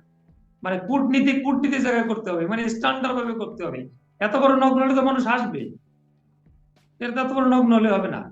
তারা শুনি ভারতের খুব জ্ঞানী গুণী, কি জ্ঞানী তো বুঝতেছি না, কি? তো এভাবে যদি চলতে থাকে তার ভবিষ্যতে তো দ্বিপাক্ষিক সম্পর্কের মধ্যে একটা বড় ধরনের ভাটা পড়তে পারে। আপনার একটা সময় হিন্দু সম্প্রদায়ের বাংলাদেশে যারা আছে তারা কি আসলে বর্তমানে এই ভারতীয় অবস্থানকে আপনারা কি বিশ্বাস করেন, এবং আপনাদের পক্ষ থেকে কি ভারতকে কোনো ধরনের আপনারা বার্তা দিচ্ছেন যে তারা কেন এমন ধরনের আচরণ করছে, আসলে তারা কি চাচ্ছে? আর আপনাদের জায়গা থেকে আপনারা যে ভালো আছেন বললেন, এটা কি সবারই কথা, নাকি আসলে কিছু কিছু আপনাদের যারা রয়েছেন না বাংলাদেশে বসবাস করছে, আই মিন হিন্দু সম্প্রদায়ের যারা এই সব তথ্যকে অপতথ্যকে ভারতে সাপ্লাই দিচ্ছে, এদেরকে কি চিহ্নিত করতে পেরেছেন এবং তারা কেন এই ধরনের কাজ করছে? চিন্ময় কুমার দাসের ব্যাপারে আপনার বক্তব্য শুনতে চাই। যারা মাতৃশোক কাটায় উঠতে পারে নাই, তারা কিছু লোক তো কোনোদিন ভালো থাকবে না। আগে যেভাবে তারা যা খুশি তা কর্তন করতে পারতেন না, তাদের কিছু দুঃখ থাকবে। কিন্তু মানে আপনি যদি জেনারেল ভাবে দেখেন, তাহলে বাংলাদেশের সবাই এখন ভালো আছে। 2 নম্বর কথা হচ্ছে যে শুভেন্দু অধিকারী আছে বাংলাদেশের হাই কমিশনের সামনে, উনি যে কি বললেন, তাণ্ডব টাণ্ডব যা করেছে, ওনার ওই আলাং ফালাং পন্থী ওনার ওই পন্থী ওনার ই মানে লিমিট, এর বাইরে উনি কোনো কিছু না। এতে আমাদের কান না দেয়া বলো, বাংলাদেশের হাই কমিশনের এরকম পরামর্শ দিলে পশ্চিমবঙ্গ সরকারের কাছে আগে থেকে নিরাপত্তা আছে, চুপ করে বসে থাকবো, ওনার কোনো গুরুত্ব না দিয়ে বলবো চিন্ময় আর শুভেন্দু আমরা প্রসঙ্গ বাদ দিই, এদেরকে গুরুত্ব দিয়ে আমরা মাথায় তুলছি। এই চিন্ময় একটা লম্পট, সে তার যার কাছে নারী শিশু নিরাপদ না, সেই লোকটাকে নিয়ে আমরা বারবার এই করতেছি। ওনাদের ওনাদের ভুল হয়েছে, ওনাদের ওনাদের মূলত নেতা চয়েসে ভুল হয়ে গেছে। যারা একে ট্রাম্প কার্ড করতে চাইছিল, যে শোনেন মানুষ ধর্মকে খায়, আন্দোলনকে খায় না। বিগত 2023 সালে একটা মহাসমাবেশ করবে 18টা দল মিলে ঐক্য পরিষদের নেতৃত্বে, সেটা করতে পারি না, এটা লোক হচ্ছিল না, কারণ সাধারণ মানুষ তাকে সাড়া দিচ্ছিল না। আর এটাই যাইয়া এই নাম কি, মানে এটাকে ধর্মকে সামনে দেখেছে, হিন্দুকে সামনে আনা যায়। ধর্ম একটা বড় ঔষধের মতো, ধর্ম একটা বড় মাদকের মতো, ধর্ম দিয়ে মানুষকে বোঝানো যায়, নর্মাল বোঝানো যায়। ভারতের এক ধর্মগুরু নিত্যানন্দ দাস, সে আমেরিকায় যে ছোট একটা জায়গা কিনে সে নাম দিছে ইউনাইটেড হিন্দুস অফ ইউএসএ, বিশ্ব হিন্দু রাষ্ট্র ঘোষণা করছে প্রথম। সে জাতিসংঘে তার একজন প্রতিনিধি ভাষণ দিচ্ছে, জাতিসংঘের সদস্য পদ নেবে। পরে খোঁজ নিয়ে জানা গেল কি সে ধর্ষণ করে ওই দেশে পালাই গেছে, সে দেশে মামলা পেন্ডিং, সে কেস মিটে যায় নাই, তার রাষ্ট্র স্বীকৃতি হয় নাই। আর একজন ভগবান দাস, তার নিজস্ব এয়ারপোর্ট ছিল, নিজস্ব বিমান ছিল, সেও রাষ্ট্রীয় দেশ দিয়ে পালাই গেছে। ওনাকে আর একজন ধর্মগুরু রাম রহিম সিং, তারও আমরা জানি ওই যে ধর্ষণ মামলা কি হয়েছে। এই তার চেয়ে বড় লম্পটে এই চেন্ময়, আমরা চেন্ময় চিনতেছি না। আমি একজন সাধুর সঙ্গে কথা বললাম, মায়াপুরের সাধু, তার এবং আর একটা সাধুর ভিডিও দেখলাম, বলছে কোন সন্ন্যাসী এবং ব্রহ্মচারীদের ব্যাংক অ্যাকাউন্ট থাকবে না। সে টাকা দিয়ে কি করবে? একটা ভিডিও আমার কাছে আছে, সে বলতেছে যদি একজন টাকা দেবে যে আপনি কিছু টাকা নেন প্রভু, বলছে আমি কেন টাকা নিব, যদি কোনো খাবার দিতে চান সামান্য খাবার দিতে পারেন, আর আপনার কোনো দান থাকলে আপনি মন্দিরই করবেন। কিন্তু দেখলাম চিন্ময়ের ব্যাংক অ্যাকাউন্ট জব্দ করছে, ওর ব্যাংক অ্যাকাউন্ট কোন কাজে লাগে? আর ব্যাংক অ্যাকাউন্ট কি মানে সাধুর কেন ব্যাংক অ্যাকাউন্ট থাকবে? সন্ন্যাসী যদি সন্ন্যাসী হবে, সন্ন্যাসী তো ব্যাংক অ্যাকাউন্ট থাকে না, সে কোথায় খাবে, কি করবে, কোথায় থাকবে? ব্যাংক অ্যাকাউন্ট সন্ন্যাসী থাকবে না এরকম কোনো মানে আইন আছে? হ্যাঁ, বা আইন আছে। মানে ইসকনের যে মূল মায়াপুর, সেখানে আপনারা খবর নেবেন, ওয়েবসাইট দেখবেন, সেখানে ফোন করবেন, সন্ন্যাসীদের ব্যাংক অ্যাকাউন্ট থাকবে না। শুধু তাই নয় দাদা, সন্ন্যাসীদের টাকা ধরা নিষেধ, সে টাকা স্পর্শ করতে পারবে না, সন্ন্যাসীরা টাকা ধরতে পারবে না, এই পর্যায়ে এত রুলস। আর সেখানে তার ব্যাংক অ্যাকাউন্ট থাকে। তারপরে সে কয়েকদিন আগে দেখলাম মানে কি একটা সোফায় বসছে, এইবারে একটা বালিশ, এইবারে একটা বালিশ। এর সন্ন্যাসীদের জীবন রাজকীয় নয়, সন্ন্যাসী সন্ন্যাস জীবন। আচ্ছা, তাই নিয়ে আমরা কথা বলতেছি, কয়েকদিন কথা বলতেছি, ভারত নিয়ে কথা বলতেছি, দরকার নেই তো। ভারত পাইলে পারতেছে না, তারা তাদের আত্মদাহ করতেছে, তাদের কিছু মিডিয়ায় ফাংশন করতেছে, আমরা বলতেছি যে আমাদের বহিষ্কৃত, তাদের বলতেছি ইসকন নেতা। আমি গতকাল ইন্ডিয়া থেকে আসছি, আমি দেখলাম কি ওই একটা কি কাগজ যুগ সংঘ, সে লেখছে রক্তাক্ত রক্তাক্ত বাংলাদেশ, কি তো রক্তাক্ত কি তো কি বাংলাদেশ, কি বাংলাদেশ রক্তাক্ত হিন্দুরা। কয়জন রক্তাক্ত হিন্দুরা হয়েছে? আরে বাবা, নিজ দেশের হিন্দু তো রক্তাক্ত হয়। মাত্র 6 মাস আগে কলকাতায় দুজন সাধুকে পিটাতে পিটাতে ঘরের মধ্যে নিয়ে গেছে, পুলিশরা নাকি ফার্স্টে ঠেকাই নাই, পরে নাকি ঠেকাইছে। পরে অবশ্য সাধুরা স্টেটমেন্ট দিয়েছে যে পুলিশ না থাকলে আমরা মেরে ফেলতো। শুভেন্দু কান্না করছে যে তৃণমূলে পুলিশ আমাদের ঠেকাই নাই। আর নিজ দেশের সাধুর তো নিরাপত্তা নাই, আর এক দেশের সাধু কি নিরাপত্তা দেবে? এত আমাদের একটা আলাদা দেশ, এখানে মানচিত্র আছে, আমাদের সবকিছু আছে, মানে সেটা কি অঙ্গরাজ্য মনে করলে তো হবে না? কি এতটা বাড়াবাড়ি দরকার কি? বাড়াবাড়ির কারণে তো তাদের এই অবস্থা হয়েছে। তারা আফগানিস্তান থেকে তাদের এম্বাসি রাখে পালাই চলে আসছে। বাংলাদেশ থেকেও যদি তারা তাদের স্ট্র্যাটেজি না বদলায়, আমি বললাম এই লাইভে, বাংলাদেশ থেকে তাদের কৌশল না বদলায়, তারা চেক অ্যান্ড ব্যালেন্স না করে, তারা যদি কোনো বিশেষ একটা দলের দিকে নজর দিয়ে থাকে, টুডে অর টুমরো বাংলাদেশ থেকে ভারতের হাই কমিশনার তাদের সবকিছু রেখে পালাই চলবে। কারণ তারা তাদের কূটনৈতিক কৌশল তারা নাই, তারা একতরফা ভাবে আছে। জি, আপনি খুব গুরুত্বপূর্ণ মন্তব্য করলেন। যদি এরকম ভূমিকা রেখে তারা চলমান রাখে এবং এই অবস্থায় যদি তাদের দৃষ্টিভঙ্গি থাকে, তাহলে বাংলাদেশ থেকেও তারা সবকিছু আমার এই 3 তারিখের দিনে ভারতীয় কেউ শুনলে সে লিখে রাখে, কারণ তারা চেক অ্যান্ড ব্যালেন্স বোঝে না, তারা মানে কূট কৌশল বোঝে না। তারা একটা দলের সাথে রয়েছে, একটা দেশে 10টা দল থাকে, 10টার সঙ্গে চেক অ্যান্ড ব্যালেন্স করতে, 10 লোকের সমান দেখতে, তা না। সে একটা ঘরের মধ্যে রয়েছে, একটা ঘর যখন নষ্ট হয়ে যাবে সে কোথায় যাবে? তার জায়গা নেই। জি, একদম আপনাকে অনেক ধরে বসে আছে, তারা যেটা বোঝে সেইটাই রাইট, অন্য কেউ যা বোঝে সেটা রাইট না। মানে তারা পৃথিবীর সবচেয়ে বুদ্ধিমান, সবাই বোকা। লাস্ট একটা লাইনে আপনার শেষ আরেকটা মন্তব্য নিচ্ছি, যে বর্তমান চিন্ময় কুমার দাস যে বিচারিক প্রক্রিয়াতে সে আছে, এতে আপনি কি মনে করেন যে তার প্রতি কোনো ধরনের মানে অবহেলা করা হচ্ছে, বা তার উপরে এমন কোনো? আমার যেটা মনে হয় চিন্ময় তো কোনো ব্যাপার না। চিন্ময় শোনেন, চিন্ময় কেউ পতাকা লাগাতে দেখে নাই, আর চিন্ময় যে পতাকা লাগাতে বলছে কোনো অডিও ভিডিও কারোর কাছে নাই। এটা একটা তুচ্ছ ঘটনা ছিল, একটা নর্মাল ঘটনা। চিন্ময়কে যে কোনো কারণে গ্রেফতার করছে, সে রাষ্ট্র পুলিশ মানে প্রশাসন ভালো বোঝে কি জন্য করছে। তবে আমার মনে হয় বেশি লাফালাফি ফালাফালি না করলে ওই করতে গিয়ে মনে জামিন দিত। তো অতিরিক্ত লাফালাফি ফালাফালি, আর এত বড় পাওয়ার কি বাংলাদেশের হিন্দুরা ওন করে যে তাদের অতিরিক্ত লাফালাফির পেছনে অন্য কোনো কারণ রয়েছে, সেটাই আমি জানি। হ্যাঁ, আমি সেটা বলতেছি, এর কোনো লাফালাফি ফালাফালি অন্য কোনো কারণ ছিল। এই তিলকে তাল বানায় দেশে একটা অস্থিতিশীল পরিবেশ তৈরি করে অন্য কোনো তৃতীয় পক্ষ তাদের ফায়দা হাসিল করতে চায়। আর রানা দাশগুপ্ত ছিল না 2017 সালে, রানা দাশগুপ্ত চোখ তুলে ফেলতে চালো এটা, ওই তৎকালীন জেলজেডি মন্ত্রী মোশাররফ হোসেন, শেখ হাসিনার বিআই। তখন বাংলাদেশের হিন্দুরা চুপ, বিশ্ববিদ্যালয়কে জেলের সামনে মানে কোপায় কাটিয়ে ফেলছে ছাত্রলীগের সোনার ছেলেরা, তখন চুপ। মানে 2021 সালে ইস্কনের সাধুকে মারিয়ে পুকুরে ফেলে দিছে নোয়াখালী, কুমিল্লা, রংপুর সহ সারা দেশ তাণ্ডবের পর তাণ্ডব, সব মন্দির ভেঙে ফেলাচ্ছে, তখন হিন্দুরা চুপ। 25,000 লোক একসঙ্গে আক্রমণ করে রামু উকিয়া, তখন হিন্দুরা চুপ। ওই যে নাম কি, ওই যে ব্রাহ্মণবাড়িয়ার নাসিরনগর, সুনামগঞ্জের সাল্লা, হ্যাঁ চুপ বলতে কি, মানে একটা ব্যানারে লেখে মানববন্ধন করবে, প্রেস ক্লাবে দাঁড়ায়, শাহবাগে দাঁড়ায়, পরের দিন চলে আসে। কিন্তু এবার এমন কি হয়ে গেল যে মহাসমাবেশ, সেসব কুটালীপাড়া থেকে লোক যায় রংপুর। শুনছেন কোনোদিন কুটালী রংপুরে সমাবেশ দিছে, বিভাগীয় সমাবেশ, কুটালীপাড়া থেকে লোক যাওয়া লাগে? সেখান থেকে একটা ছেলে অ্যাবনর্মাল, হাঁটতে পারে না, পায়ে ডিস্টার্ব, সে চলে গেছে রংপুর। মানে কি বুঝাতে চাচ্ছে আমাদের বুঝি না। এবং যারা গেছে তাদের আবার সাক্ষাৎকার নিয়েছে সাংবাদিকরা। এসব বন্ধ দফা, এই বন্ধ দফা টফা এগিয়ে এখন দফার শেষের সময় এসে গেছে। এদের কারণে দেশে আজকে যে কাদায় যাচ্ছে, আমার তো মনে হচ্ছে ঘরে ঘরে দাঙ্গা না লাগা পর্যন্ত শেষ হবে না। আমার কাছে একটা খবর, অবশ্য অসমর্থিত সূত্র, আমাকে একজন এখানে বসার আগে ফোন করলো, বিকেলে ঢাকার কেন্দ্রীয় ইস্কন মন্দিরে নাকি আক্রমণ হতে গেছিল, পুলিশ এসে নাকি সেখানে ঠেকায় রাখছে, থমথমে অবস্থা। এটা আমি সত্য ঘটনা জানি না, আমাকে কিছুক্ষণ আগে ফোনে শুনলাম। এরকম পরিবেশ হলে তো হবে না। আর আরেকটা জিনিস দেখলাম তো নিউজে, যে সেদিন বলতেছে যে প্রধান উপদেষ্টার ফেসবুক পেজে যে যারা ধরা পড়েছিল তারা সব ছাত্রলীগের লোকজন, ভিডিও ফুটেজ দেখে নিষিদ্ধ ঘোষিত দলের লোকজন। কিন্তু আজকে আবার প্রথম আলো নিউজ করছে, সেখানে যে 7 জন হিন্দু ছেলের নাম দেখলাম। এটা মানে একটু কন্ট্রাডিকশন মনে হচ্ছে আমার কাছে।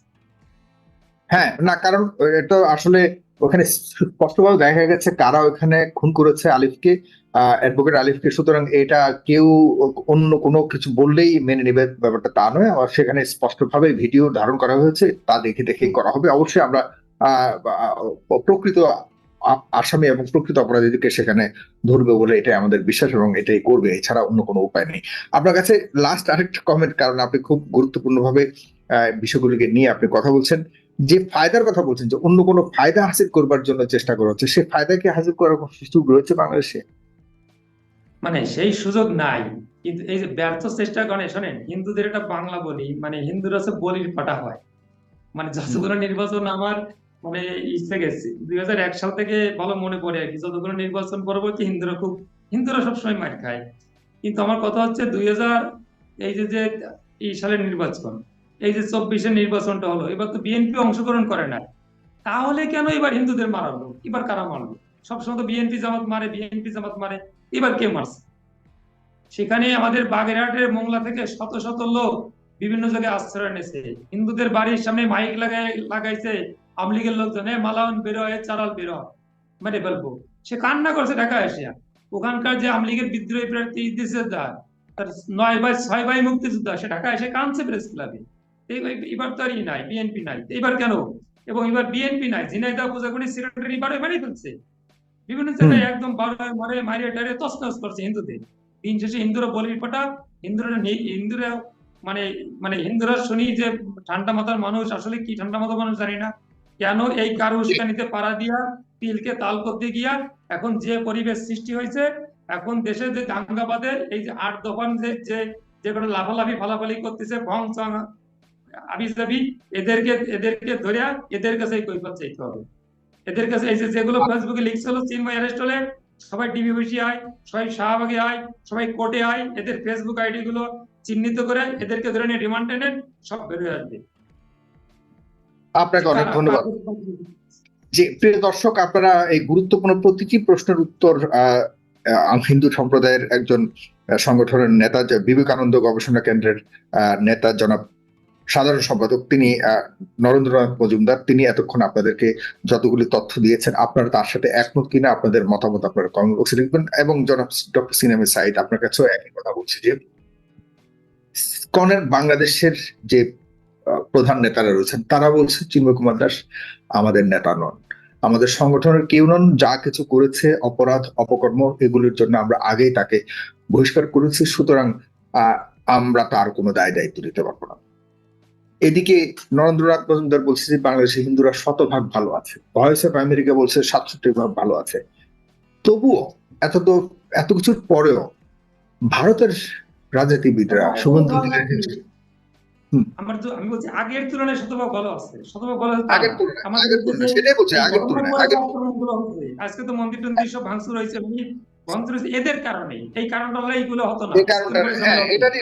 হ্যাঁ। কম্পেয়ার করে বলছি যে তবুও আগের কেন তুলনায় ডক্টর শতভাগ সিনেমা ভালো। সাইড তবুও ডক্টর সিনেমা সাইড কেন ভারতীয় সরকার থেকে শুরু করে ওরা আসলে কি চাচ্ছে, শুভেন্দু অধিকারী কি চাচ্ছে? বাংলাদেশি উপকমিশনারের কার্যালয় পর্যন্ত হামলা করেছে তারা।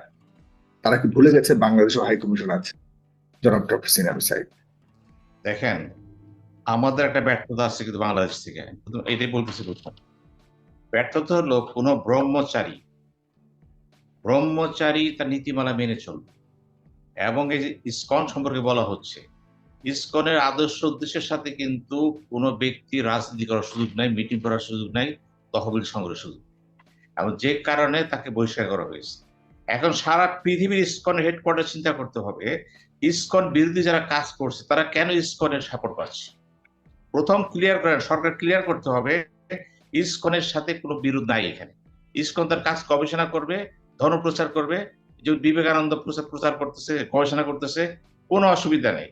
কিন্তু ইসকন যদি তার মৌলিক নীতিমালার বাইরে যে সংগঠন করে এবং দেশের রাজনীতি নিয়ে কথা বলে 8 দফা নিয়ে আসে, তাহলে আপনাকে বুঝতে হবে ইসকনের ভিতরে কিছু লোক ঢুকে গেছে, উদ্দেশ্য খারাপ। এই লোকগুলো ইসকনের শত্রু, হিন্দুদের শত্রু, ভারতের শত্রু, বাংলাদেশের শত্রু, সবারই শত্রু। সে আপনি ট্রিট করেন তাদেরকে যারা বিচ্ছিন্ন চিন্তা ভাবনা করতেছে। সুতরাং আমি মনে করি চিন্ময় দাসকে নিয়ে এত কথা বলতেছেন, একটা কথা শেষ, তিনি ইসকনের কিছু একসময় ছিল, এখন কিছু না। যেহেতু কিছু না, তার কোনো রাইট নাই ইসকনকে ব্যবহার করা। এখন বিচ্ছিন্নভাবে যদি তারা চিন্তা করেন, তাহলে ভারতকে চিন্তা করতে হবে এই চিন্ময় কিনে বাড়াবাড়ি করতেছে। চিন্ময়ের সাথে হিন্দুদের কি সম্পর্ক? এখন ভারত, আমি যে সুখেন্দু বলবো, আপনি বিজেপির এই মুহূর্তে বিজেপির বিরোধী দলের নেতা, ক্যালকাটা গুরুত্বপূর্ণ জায়গায় আপনি আসছেন, আপনি যে কাজগুলি করতেছেন, আপনার বিবেক আছে, আপনি লেখাপড়া জানা লোক, চিন্তা করেন, রাজনীতি করেন, তাহলে আপনি চিন্তা করেন তো, যে লোকটার সাথে ইসকনের সম্পর্ক নাই, বহিষ্কৃত হয়ে গেল, আপনি তাকে ইসকনে জড়াই দিয়া আপনি নিজেও তো হিন্দু ধর্মের ইসকনের বিরুদ্ধে কাজ করতেছেন, আপনি নিজে ইসকন বিরোধী তো। তাহলে আপনাকে চিন্তা করতে হবে আপনি কার পক্ষে কাজ করতেছেন। এই যে বিশৃঙ্খলা সৃষ্টি করতেছেন, পতাকা পুড়ে দিলেন, পতাকা পায়ের নিচে চাপা দিলেন, এটা কি ভালো কাজ করলেন? ভবিষ্যতে আপনার তো ভবিষ্যৎ আছে, কিন্তু আপনি যখন নিজেকে এত এইভাবে উপস্থাপন করলেন একটা প্রতিবেশী দেশের কাছে, তো আপনার ভাবমূর্তি কি হলো? এই ভাবমূর্তি দিয়ে কিন্তু ধর্মীয় উন্মাদনা দিয়ে যাই কিছু করা যায়। আমাদের দেশের মানুষ এখনো পর্যন্ত একটা মানুষকে হত্যা করা হয়েছে, গুরুত্বপূর্ণ একজন আইনজীবীকে হত্যা করেছে, তারপরেও বাংলাদেশের মানুষ কিন্তু একজন সহনশীলতা এবং পুরোপুরি আপনার চুপ থেকে প্রমাণ করেছে যে আমরা সহনশীল। সে জায়গাতে এই ধরনের আচরণের প্রেক্ষিতে যদি বিপরীতে একই আচরণ বাংলাদেশের মানুষ ভারতীয় হাইকমিশন এখানে করতে চায়, তাহলে বিষয়টি কেমন দেখাবো? একটা জিনিস খুবই গুরুত্বপূর্ণ, এখানে আমার দুই ভাই বলছে যে চিন্ময় দাসকে যে নিরাপত্তা দেশ সম্মান দেওয়া হয়েছে, হাইকোর্ট জাজ বলতেছেন যে আপনি ধর্মীয় নেতা, আপনাকে আমরা ভিন্নভাবে রাখবো, যেটা কোর্টের সিস্টেম নাই, দিয়েছে তো। এই যে সম্মানটা দিলেন, ভারত কি বুঝতে পারছে এটা? বুঝে অর্থ কি? এবং বাংলাদেশ চাচ্ছে না সাম্প্রতিক দাঙ্গা, আপ্রাণ চেষ্টা করতেছে সরকার, দাঙ্গা হবে না, মানুষ চেষ্টা করে দাঙ্গা হবে না। হ্যাঁ, এখন প্রশ্ন হলো এত কিছু করার পরে ভারতের চোখ খুলে না, চোখ থাকে তো অন্ধ, করবেন কি? আমি ওই চিন্ময় সুকান্তকে বলবো, আপনি নিজেকে আবিষ্কার করেন, আপনি কাজ। আপনি যদি হিন্দু ধর্মের হন, তাহলে শ্রীকৃষ্ণের অভিশপ্ত হবেন তো, আপনি অভিশপ্ত হয়ে যাবেন কিন্তু, কারণ আপনি শ্রীকৃষ্ণের পক্ষে কাজ করতেছেন না, বিপক্ষে কাজ করতেছেন, আপনি ধর্মের বিপক্ষে কাজ করতেছেন। আমি মনে করি আপনি হিন্দুরও না, মুসলমানের না, মানব জাতির না, আপনি হচ্ছেন আপনার স্বার্থে। এই জন্যই আপনি পারেন এটা করতে, কারণ আপনার বিবেক কাজ করলে আপনি বলতে পারতেন যে বাংলাদেশে লোক মারা যাওয়ার পরেও ওখানে কিন্তু সন্ত্রাস হয় নাই, ওখানে কিন্তু আইন শৃঙ্খলা ঠিক আছে, কিন্তু হ্যাঁ প্রতিবাদ হবে, হচ্ছে, আগামীতে হবে, প্রতিবাদ থাকবেই, জনগোষ্ঠী প্রতিবাদ করতে পারে, কিন্তু বাংলাদেশ তো সাম্প্রতিক কিছু করেনি। হিন্দুরা এই সময় এই যে 3 মাসের মধ্যে সর্বোচ্চ পর্যায়ে নিরাপত্তা তারা পাইছে। একটি হিন্দু বলতে পারবো না যে আমি টর্চার হয়েছি বা লাঞ্ছিত হয়েছি, বলতে পারবে না। হিন্দুরা যখন বলতে পারতেছে না, তা আপনারা কেটে মার্চে মাসি বাড়ি ঘর বেশি রাখেন না? আপনি চিন্তা করেন, আপনি কিভাবে একটা দেশ নেতা হচ্ছেন? আপনি তো বিদ্বেষ নেতা করতেছেন। এবং আরো দুঃখের ব্যাপার কথা হলো, ভারতের সব রাজনৈতিক দল, আমি শুনলাম দেখলাম যে ভারতের লোকসভায় আলোচনা হচ্ছে, বাংলাদেশে আলোচনা হচ্ছে। আমি সবাইকে বলবো, ভারতে অন্ধ হয়ে যায় না। কিন্তু আপনারা যদি হিন্দু ধর্মকে ভালোবাসেন, যদি মনে করেন শ্রীকৃষ্ণকে ভালোবাসেন, গীতাকে ভালোবাসেন, যদি আপনারা বেদকে ভালোবাসেন, তাহলে অবশ্যই মানবতাকে ভালোবাসবেন, সম্প্রীতিকে ভালোবাসবেন। কারণ কোন ধর্ম বলে নাই এই ন্যাক্কারজনক কাজ করতে।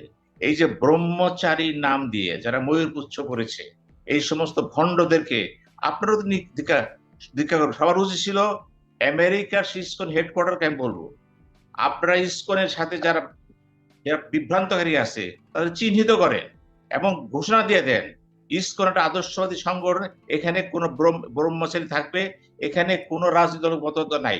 যদি কেউ করে তাদেরকে এরকমভাবে শাস্তি দেন যে ভবিষ্যতে যাতে শ্রীকৃষ্ণের অবমান না হয়। আমি তো এখনো বলছি শ্রীকৃষ্ণের অবমাননা হচ্ছে কিন্তু এই ভূগোল থেকে দেয় পশ্চিমা যারা করতেছে। এবং ভারতের বিজেপি আপনারা অনেক কিছু করেছেন, অনেক কথা আপনারা বলেন, কিন্তু এবার চিন্তা করেন এমন একটা হাত সিনা ভাই, আপনার কাছে আর কি জিনিস, আসলেই কি ধর্মের কারণে, হিন্দুদের কারণে ভারতের এই উন্মাদনা, নাকি এর পেছনে অন্য কোনো কারণ? না, এটা ধর্ম না, এটা কারণ দুইটা কারণ আছে। দেখেন, একটু গভীরে যান। প্রশ্ন হলো যে এই মুহূর্তে একটা সরকারের পতন হয়েছে, খেয়াল করবেন 15 বছরে সরকারটা ক্ষমতা এবং এই সরকারের সাথে ভারতের বিভিন্ন দল, বিভিন্ন বাম ডান মধ্য সবার সাথে সম্পর্ক ছিল। এবং বলতে অসুবিধা নাই, দেখেন গত নির্বাচনেও আমি কথা বলি, সবাই শুনে মনোযোগ দেয়া, গত নির্বাচন হলে ভারত থেকে কিছু লোক চলে আসে এখানে, যে নমিনেশন বিক্রি করতে চায়, তারা নমিনেশন বিক্রি করতে চায় এবং কত টাকা পয়সা নেয় তারা। এই সুযোগটা কে দিয়েছে? হাসিনা সরকার দিয়েছিল। বাংলাদেশের নমিনেশন ভারতীয়রা বিক্রি করছে? না, বাংলাদেশের নমিনেশন বাঙালিদের বিক্রি করতেছে। বাঙালিদের নমিনেশন দিচ্ছে হাসিনাকে বুঝলা, লবি করতেছে। আমরা লবিস্ট, মানে ভারতীয়রা বাংলাদেশের নমিনেশন লবিং করে, সেখানে সাথে লবিং করে বিক্রি করতেছে ভারতীয়রা বাংলাদেশে এসে। বাংলাদেশে একজন প্রার্থী বলছে, আমি বলি কি ঘটনা হলো, গত ইলেকশনের সময় আমার কাছে একজন প্রস্তাব দিল বিখ্যাত ব্যক্তি, যে লোক থাকলে দেন আমাকে, 4টা লোক দেন, কি করবেন? ও এখানে লোকজন আসতেছে, ভারতের লবি দেন, যেমন পাওয়া দেবো। দেখেন আমাকে বলছে, আমি নাম ধরে বলে দিতে পারি কারা বলছে, কিন্তু তার নাম বলার দরকার নেই। তো আমি অবাক হয়ে গেলাম, কি কিভাবে সম্ভব। এবং দেখেন একজন সামরিক অফিসার প্রাক্তন, তার পোস্টিং এর জন্য ভারতের লবি নিয়ে আসছে, একটা হোটেলে ছিল, সে আমার পরিচিত লোক, আমাকে বলে এই হবে। আমি বিশ্বাস করি না। ঠিকই তারা প্রধানমন্ত্রীর সাথে দেখা করছে, যারা আসছে, ওটা হয় নাই, তারা দেখা করছে, কিন্তু এটা লেনদেন হয়েছিল। কিন্তু এখানে এইগুলি কেন হলো? এগুলি তো বুঝতে হবে, শূন্যের থেকে হয় নাই। কিন্তু 15 বছরে ভারতের বিভিন্ন দলের নেতারা বাংলাদেশকে নিয়ে যে ব্যবসা করেছে, আর্থিক ব্যবসা, ব্যানার্জি ব্যবসা, নমিনেশনের ব্যবসা, ভয়ভীতির ব্যবসা, ভুয়া ব্যবসা, জালিয়াতির ব্যবসা তারা করেছে। তো এখন এই ব্যবসাটা নাই, না থাকে কি হয়েছে, এই না থাকার তাদের হতাশা দেখা দিচ্ছে। এই হতাশা কিন্তু সর্বমহলে। আর সবচেয়ে বড় হতাশাটা হচ্ছে ভারত সরকারের, কেন্দ্রীয় সরকারের। যেহেতু শেখ হাসিনা সরকার পতনের পরে এই 15 বছরে তারা যে আধিপত্য বিস্তার করেছে প্রতিটা সেক্টর, এই আধিপত্য হঠাৎ করে কিন্তু বোল্ড ফ্রম দ্য ব্লু, এটা চলে গেল, কিন্তু শেষ। এই যে রাজত্বটা হারায় ফেলে যান, এই যে আপনার অলিখিত যে রাজত্ব ছিল আপনাদের, এই ক্ষোভটা কিন্তু যায় নাই। এই ক্ষোভ রয়ে গেছে কিন্তু।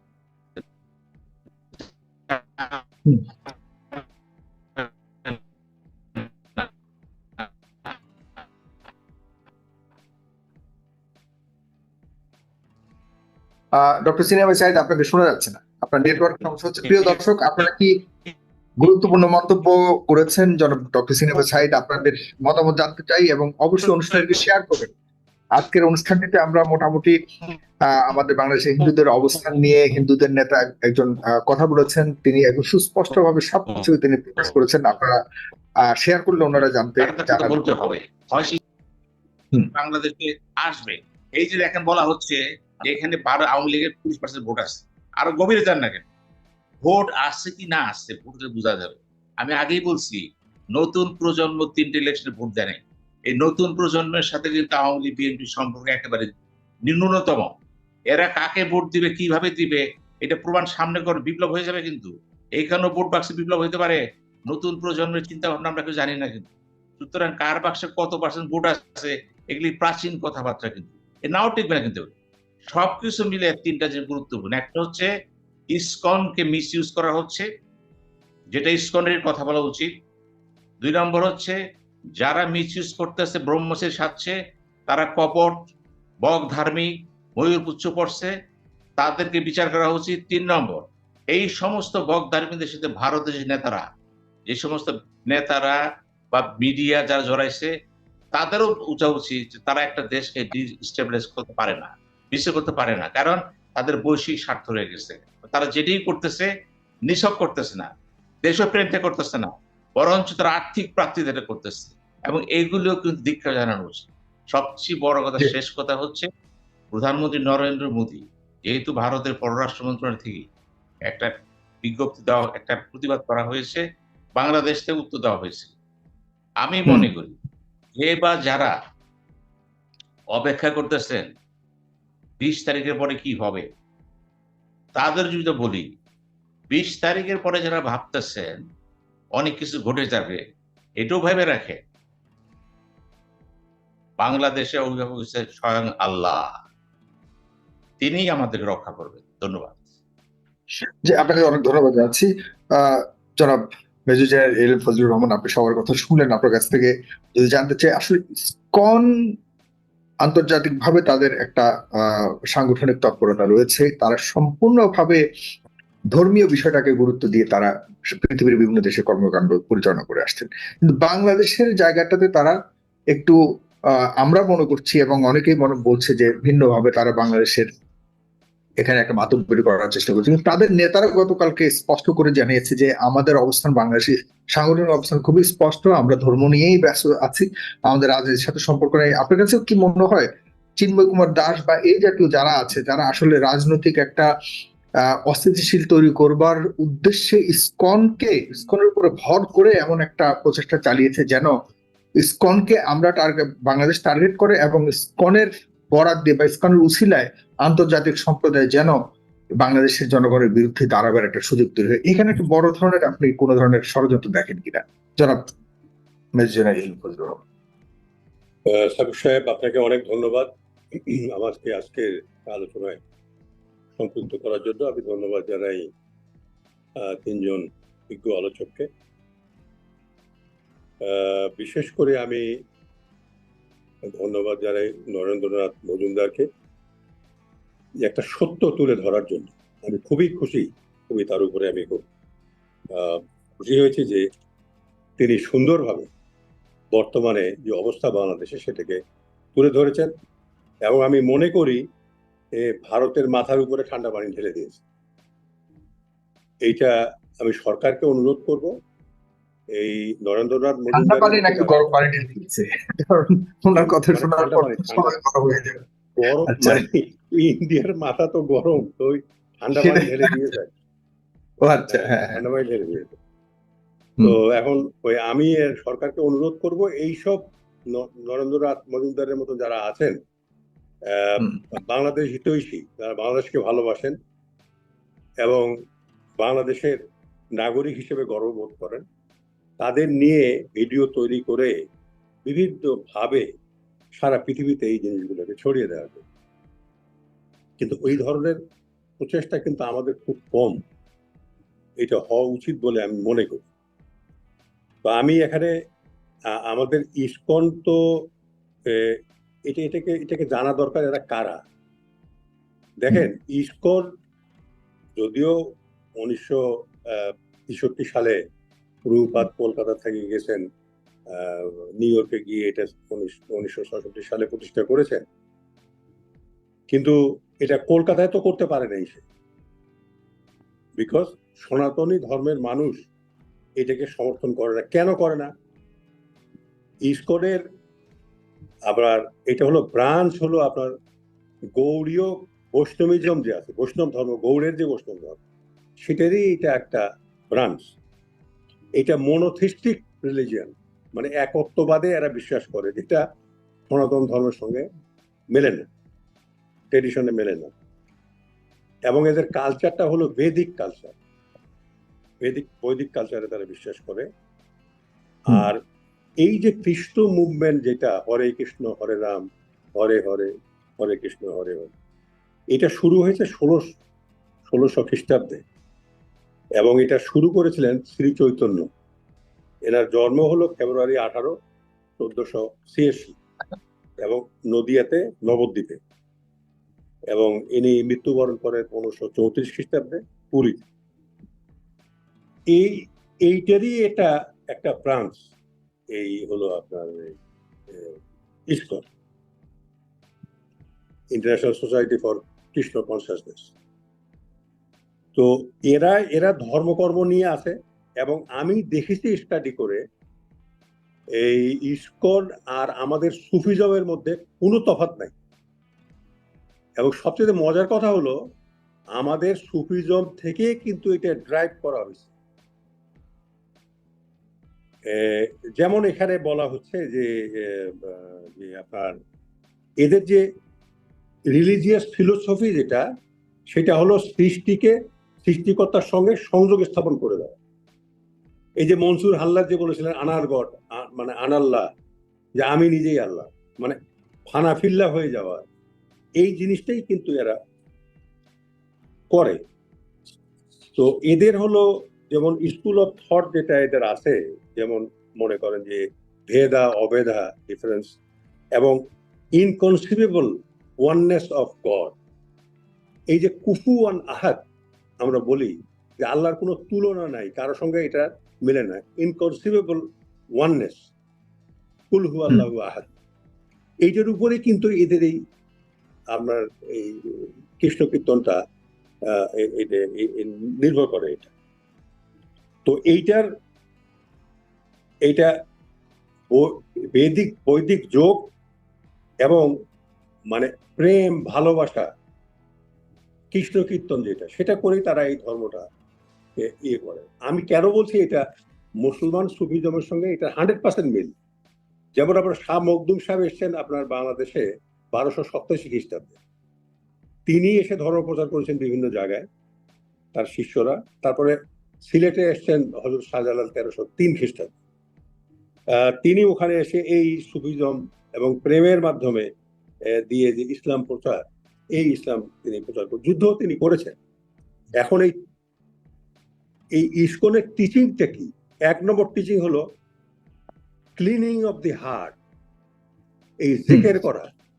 আমাদের জিকির আর এই ইসকনের জিকির কিন্তু এক, সেটা হলো ক্লিনিং অফ দি হার্ট, মানে অন্তরকে পরিষ্কার করা। তারপরে হলো পটেন্সি অফ হোলি নেম, মানে খ্রিস্টের নাম কীর্তন করা। আমরা যেমন আল্লাহর নাম এই আপনার জিকিরের মাধ্যমে আমরা আল্লাহর নামকে তুলে ধরি। হিউমিলিটি অ্যান্ড টলারেন্স, এর সাথে ভালো জিনিস তো আর নাই, যে সহ্য করা, নম্রতা। ডিজাইন ফর ডিভোশনাল সার্ভিস, এই যে ডিভোশনাল সার্ভিস দেওয়া, এইগুলো। তারপরে seeking shelter in the lord's feet, আল্লাহর পায়ে নিজেকে অর্পণ করা বা শ্রীকৃষ্ণের পায়ে নিজেকে অর্পণ করা। তার মানে হলো লঙ্গিং ফর ডিভোশন। তো এই যে 5-6টা বিষয়, এইটা কিন্তু সুফিজমের কিন্তু মূল উপজীব্য বিষয়, যেটাকে তারা ফলো করে এরা। তাহলে যেটা আপনি প্রশ্নটা করলেন, খুবই পার্টিনেন্ট প্রশ্ন, তাহলে এখন এইরকম হলো কেন? কারণ আমি সিনা ভাইকে যদি প্রশ্ন করি যে ইসকনকে তো আমরা কেউ জানতাম না রে ভাই, এর আগে ইসকনকে তো আমরা কেউ জানতাম না, ছিল আমাদের এখানে ছিল। এই যে আপনার রামকৃষ্ণ মানে সরি কি বলে ইয়ের যে আপনার এটা এই কি বলে এই নরেন্দ্র মজুমদার যে আসছেন, তিনি যে বিবেকানন্দ আশ্রম থেকে এসছেন। আমি একটা ঐতিহাসিক বিষয় বলি, আমরা কতগুলো ইয়াং ম্যান ওই সময় 69-এ আমরা একটা স্কুল প্রতিষ্ঠা করেছিলাম। স্কুল প্রতিষ্ঠা করার পরে ওই আমারই ব্রেন চাইল্ড ছিল এইটা, আমাদের দিনাজপুরে কিন্তু আপনার ওই যে ইয়ে আছে বিবেকানন্দ আশ্রম আছে, খুব বড় আশ্রম, এটা পাকিস্তানের সময় থেকে ব্রিটিশ আমল থেকেই আছে। তা আমরা বললাম যে ওই ওই জায়গাটা হিন্দু প্রধান এরিয়া, তার মধ্যে একটা হিন্দু ধর্মসভা হয় না আমাদের, প্রত্যেক বছরই আমাদের ইসাদের সব হয়, তো এদেরকে ডেকে আমরা একটা করি না কেন, চাঁদা কালেকশনও হবে, হিন্দুরা সব আসবে। তখন ওই আপনার ওই বিবেকানন্দ ধামের ব্রহ্মচারীরা কিন্তু ওখানে এসেছিলেন 69-এ। তো এখন কথা হলো যে এখন কেন এই হঠাৎ করে ইসকন এত মানে আলোচনায় আসলো কেন? আলোচনাটা হলো শেখ হাসিনা ভারতে যাওয়ার পরে, এই ভারতে যাওয়ার পরে দেখলো যে ইসকনের এইরকম 2 নম্বরই যারা ব্রহ্মচারী আছে, এই আপনার চিন্ময়ের মতো, এদেরকে রিক্রুট করে যদি একটা গন্ডগোল সৃষ্টি করা যায়, কেননা তারা আনসার বিদ্রোহ করে ফেল করলো, পুলিশ বিদ্রোহ করে ফেল করলো, শ্রমিক বিদ্রোহ করে ফেল করলো, ভারত ফেল করার পরে দেখলো যে ধর্ম নিয়ে কিছু করা যায় কিনা। তো আমার মনে হয় সনাতনীদেরকে দিয়ে চেষ্টা করে বোধহয় পারে নাই, শেষ পর্যন্ত ইসকনের উপরে ভর করেছে। এবং এটার একটা ইন্টারন্যাশনাল কানেকশন আছে সারা পৃথিবীতে, আর একটা বেজ হলো আপনার নিউ ইয়র্কে। খুব সম্ভব এই চিন্ময় দাস, কৃষ্ণ দাস ব্রহ্মচারী তাকে পরিকল্পিতভাবেই সেখানে গেছে। এবং একটা ফোন কলও আমরা পেয়েছি যে ওই এখানে শাহবাগের এখানে যে বড় সমাবেশটা হবে, যে অস্ত্র নিয়ে যাও, ছোট ছোট অস্ত্র নিয়ে যাও, ভিতরে ঢোকো, তারপরে এই করো ওই করো। এই করতে গিয়ে একে বোধহয় রিক্রুট করেছে। এবং আমি শুনলাম বাইদি ভাই 12 থেকে 14 কোটি টাকার একটা ট্রানজাকশন হয়েছে, সেই অ্যাকাউন্টও বোধহয় পাওয়া গেছে ওই এর কি বলে আপনার চিন্ময়, যে তার অ্যাকাউন্ট ফ্রিজ করা হয়েছে, ওখানে 12-14 কোটি টাকার একটা ট্রানজাকশন হয়েছে। তো এগুলোর কিছু লোককে দিয়েছে আর কি, দিয়ে তারপর হঠাৎ করে একেবারে মানে বিরাট বিরাট সব চিটাগাঙ্গে বলেন, ঢাকাতে বলেন, তার সমাবেশ টাকা শুরু হয়ে গেল। তো এইটাই হলো মূল কারণ। কারণটা হলো যে এর আগে আমরা এইসব কোনো তৎপরতা দেখি নাই। তো এই তৎপরতা শুরু হয়েছে এটা ভারতের রয়ের প্রয়োজন, এবং এইটাও তারা মনে হয় ইনশাল্লাহ ফেল করে গেল সরকারের দৃঢ়তায়। আমি ডক্টর ইউনূসকে ধন্যবাদ জানাই, মানে প্রধান উপদেষ্টাকে, যে তিনি চিন্ময়কে ভালোভাবেই গ্রিপে নিয়েছেন। তো আমরা চাই একটা ন্যায় বিচার হোক, এবং ন্যায় বিচারের পরে তার যে শাস্তি হবে সেটা হোক, এটা হওয়া উচিত। কারণ দেশের মধ্যে তো এই ধরনের থাকা উচিত নয়। কিন্তু আমরা দেখতেছি যে একটি রাজনৈতিক দল ওই যে পতাকা উপরে রেখেছিল, ইসকনের পতাকা আমাদের জাতীয় পতাকার উপরে, সে নিয়ে বিএনপির যে মামলা করেছিল তাকে কিন্তু দল থেকে বহিষ্কার করা। এবং আমি বিএনপির মহাসচিবের বক্তব্য শুনলাম যে চিন্ময়কে ইসকন যদি নিষিদ্ধ করা হয় এবং অন্ধকারে ডুবে যাবে দেশ, এই ধরনের। তো তারা তো ওইসব কথা বলতেছেন যে শাহাবুদ্দিন চুপ্পুকেও রাখতে হবে, তাকে সরালে অন্ধকারে দেশ নিমজ্জিত হবে। তারপরে সংবিধান যদি এটাকে অ্যাব্রোগেট করে দেওয়া হয় সেটাও একটা নিমজ্জিত হবে। তো এই ধরনের তো নিবর্তন আমরা অহরহ শুনতেছি। তো যাই হোক, আমি মনে করি যে ভারতের যে অপপ্রচার, আমি তাজ্জব হয়ে যাই। হর্ষবর্ধন শ্রিংলা আমাদের এখানে হাই কমিশনার ছিলেন ভারতের, এই লোকও বলতেছে মানে সমস্ত মিথ্যা কথা বলবে, সমস্ত মিথ্যা কথা। মানে আমি চিন্তা করবো যে একটা ফরেন মিনিস্ট্রির একটা হাই কমিশনার একটা দেশ, আমাদের এখানে তিনি ছিলেন, কি করে এই কথা বলে, কি করে?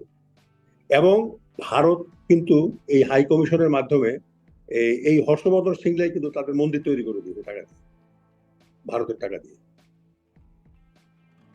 তো এখন পৃথিবীর ভারত সবচেয়ে বেশি গুরুত্বের সাথে এবং সবচেয়ে বেশি ভালো অবস্থায় থাকে ভারত থেকে নিযুক্ত, বাংলাদেশে ভারত থেকে নিযুক্ত হাই কমিশনাররা এখানে খুব বেশি তারা ক্ষমতাকে এনজয় করে।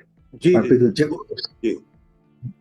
এখন এই যে আলোচনা শুরুর আগে যে কথাটা আমি বলেছিলাম যে শেখ হাসিনা ভারতে গেছেন ইন্টারন্যাশনাল রুলে আশ্রিত দেশে থাকা অবস্থায় সে কোনো রাজনৈতিক বক্তব্য বা কোনো বক্তব্য সে দিতে পারে না, কিন্তু সেই রুলকে ইগনোর করে সরকারি সহায়তায় শেখ হাসিনা আপনার এইসব বক্তব্য দিচ্ছেন। তো এই বিষয়গুলো আমরা ভারতকে অনুরোধ করব যে আমরা ভারতের প্রতিবেশী, আমরা সৎ প্রতিবেশী হিসেবে থাকতে চাই। এইসব করে লাভ হবে না, কোনো লাভ হবে না, বরং ভারতেরই ক্ষতি হবে। তারা নেপাল থেকে বহিষ্কৃত হয়েছে। এখন নেপালকে ওই যে মদেশিরা থাকে না, তাদের দক্ষিণ দিকে যে মদেশিরা, তাদেরকে নিয়ে তো ভারতের নানা ধরনের টানাটানি, যখন আমাদের হিন্দুদেরকে নিয়ে টানাটানি, ওখানে যখন সেহেতু সবাই হিন্দু, তো কাজে ওদেরকে নিয়ে আর পারতেছে না, ওখানে মদেশিদেরকে নিয়ে টানাটানি, ওদেরকে নিয়ে তো ওই অখণ্ড ভারতের পতাকা দেখাতে গিয়ে ওখানে ওদেরকে দেখাইছে ওদের ভারতের অংশ হিসেবে। এখন তো নেপাল আর একটা মানে তারা পতাকা বের করে, ম্যাপ বের করে ওই সব ভারতের অংশগুলোকে সব ওই যে টালি নদী সব কিন্তু আপনার দেখিয়ে দিয়েছিল নেপালের মধ্যে। তো ওখান থেকেও তারা বহিষ্কৃত। তারপরে আপনার মালদ্বীপ থেকে বহিষ্কৃত, শ্রীলঙ্কা থেকে বহিষ্কৃত, বাংলাদেশ থেকেও তারা কিন্তু বহিষ্কৃত হয়ে এখন ভারতের ম্যাঙ্গো গানিবেগ ঢুকে গিয়েছে। তো কাজেই এটা একটা ভারতের, আমি বলবো যে এক ধরনের মানে উন্মাদনা, যে কি হয়ে এইটাই। আমি বলবো শেখ হাসিনাকে বরং তাদের উচিত কম্পেল করা যে আমি ক্ষমা চাই, এবং ভারতেরও ওই ক্ষমাটা শেখ হাসিনার মাধ্যমেই তারা চাইতে পারে, যে শেখ হাসিনা বলুক যে আমি যা করেছি আমাকে ক্ষমা করে দেওয়া হোক।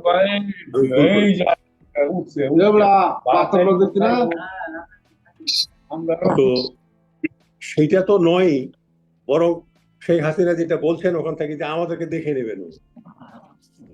তো এখন এখানে থাকা অবস্থায় দেখে নিতে পারে নাই, তাকে চলে যেতে হলো। 45 মিনিটের গ্যাপ যদি না যেতে পারতো তাহলে যে তার কি অবস্থা হতো আল্লাহ পাক জানে।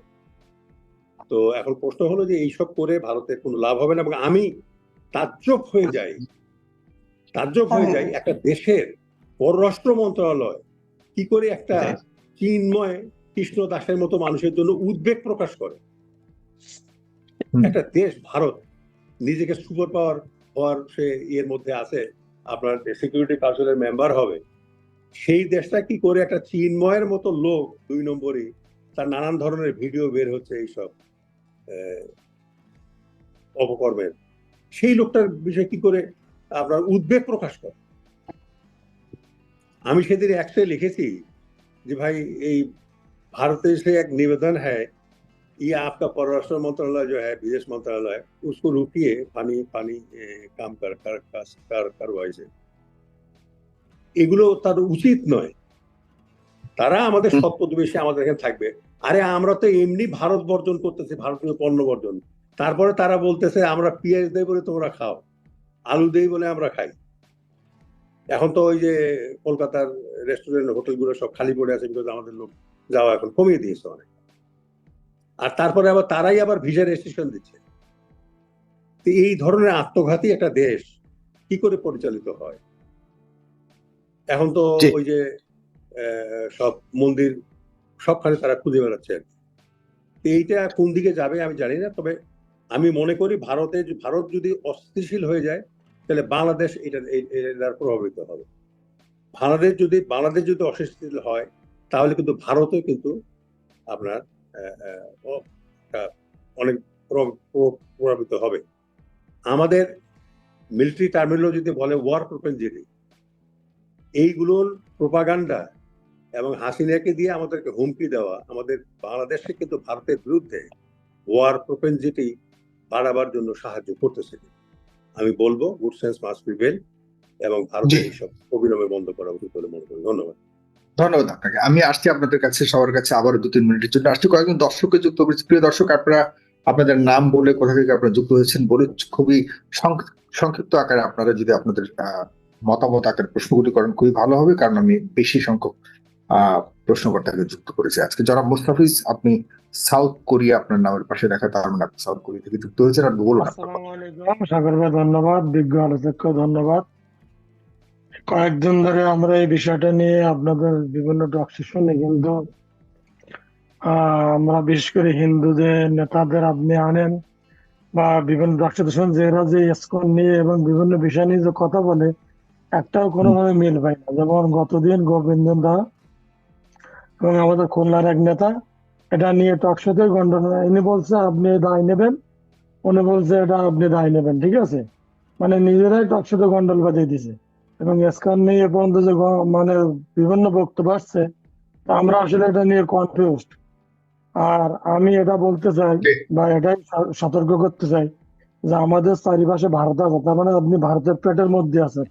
সুতরাং পেটের মধ্যে যদি গন্ডগোল হয়, তাহলে কিন্তু আপনার বাথরুমে দৌড়াতে দৌড়াতে মানে জীবন শেষ। সুতরাং ভারতকে এটাও মনে রাখতে হবে, বা যারা হিন্দু সম্প্রদায় আমাদের বন্ধুরা আছে, যে আমাদের যে হাজার বছরের সমৃদ্ধি যে বাংলাদেশ, এটা যেন নষ্ট হয়, তারা যেন সতর্ক হয়।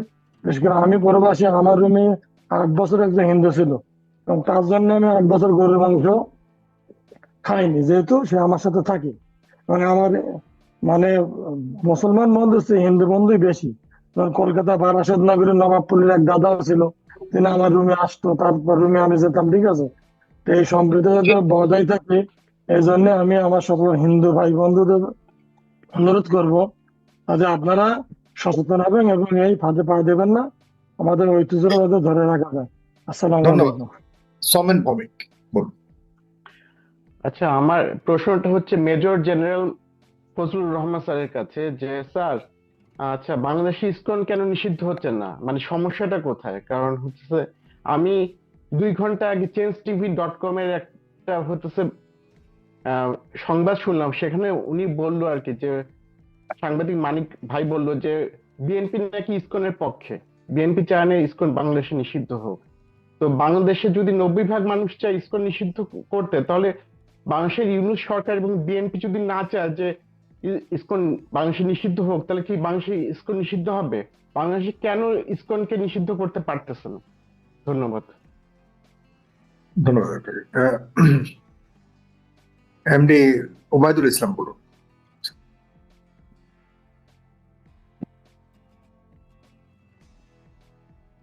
ওবায়দুল ইসলাম, আসসালামু আলাইকুম।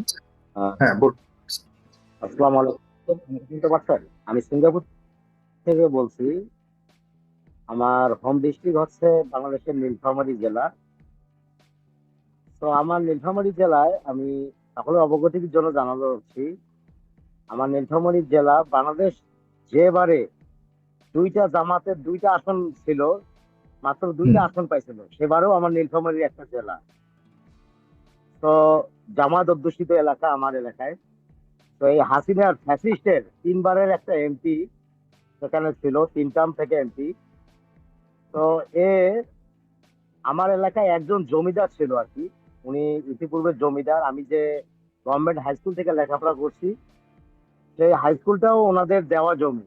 মানে উনি অনেক প্রভাবশালী একজন জমিদার বংশের লোক। 5 টার্ম উনি চেয়ারম্যান ছিল ওই এলাকার। উনি মারা গেছে। এবারে ওনার ছেলে নির্বাচন করছে, মানে ইউনিয়ন পরিষদের নির্বাচন। ইভেন তার প্রতিদ্বন্দ্বী ছিল এমপির আপন ভাইস্টা। তো এমপির যে আপন ভাইস্টা, সে কিন্তু মাদক ব্যবসা, গরু চোরাচালান, ভারতের গরু চোরাচালান, সবকিছু থেকে সব ব্যবসাই করতো। যত মাদক, গাঞ্জা, ফেন্সিডিল, এই ব্যবসা করতো। একটা ভোটও পাওয়ার অধিকার সে রাখে না। তো এলাকা জামাতের এলাকা, সেই জামাতের এলাকায় আওয়ামী লীগের বিপরীতে ওই হিন্দু জমিদারের যে নাতি, উনি জমিদারের নাতি হবেন, ওনাকে ভোট দিছে, প্রচুর ভোট পেয়েছে।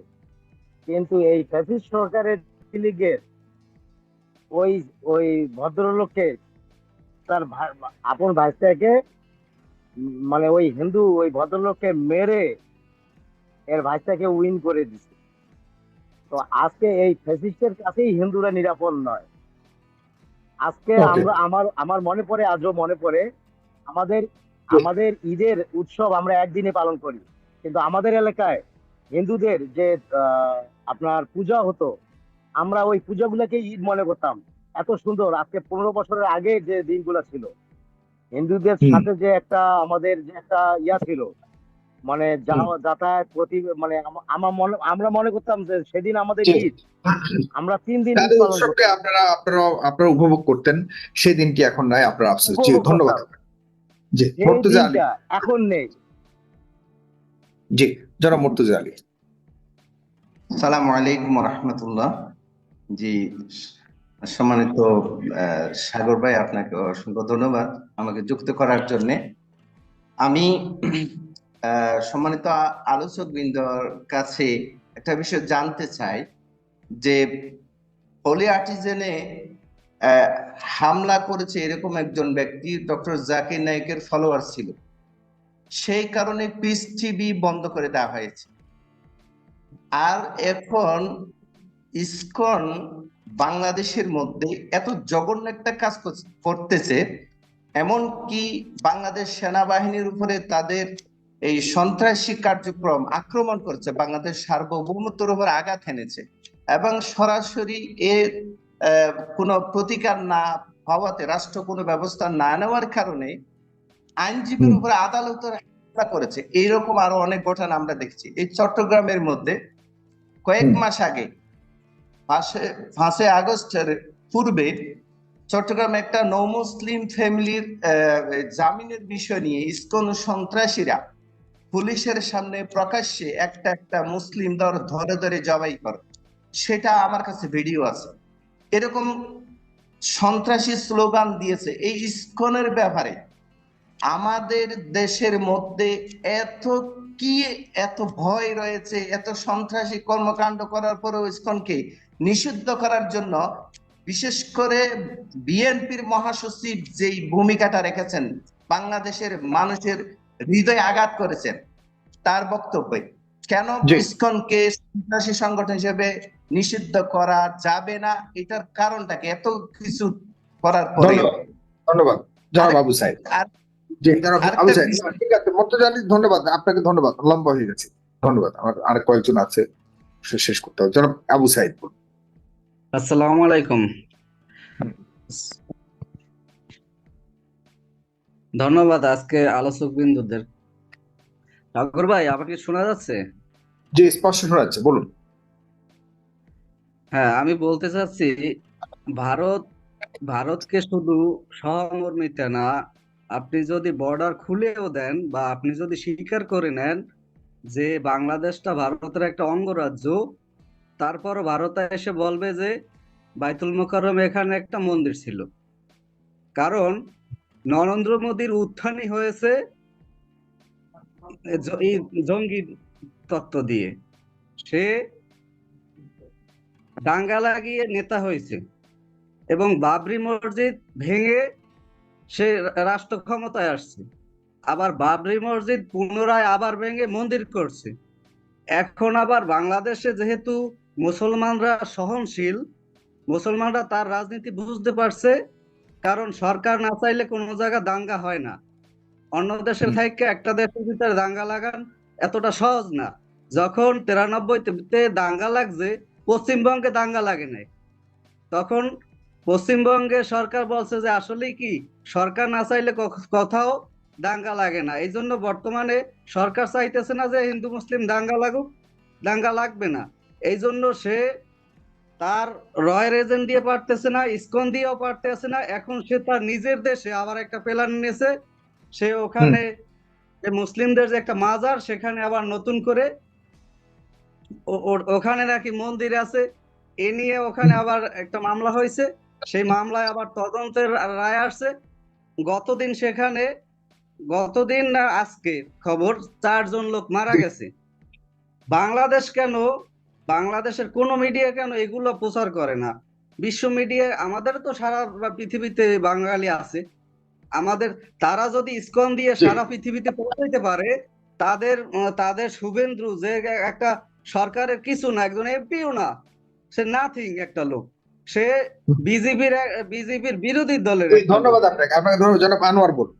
জনাব আনোয়ার, আনোয়ার শুনতে পাচ্ছেন? কে জুয়েল শেষ প্রশ্ন করতে প্লিজ।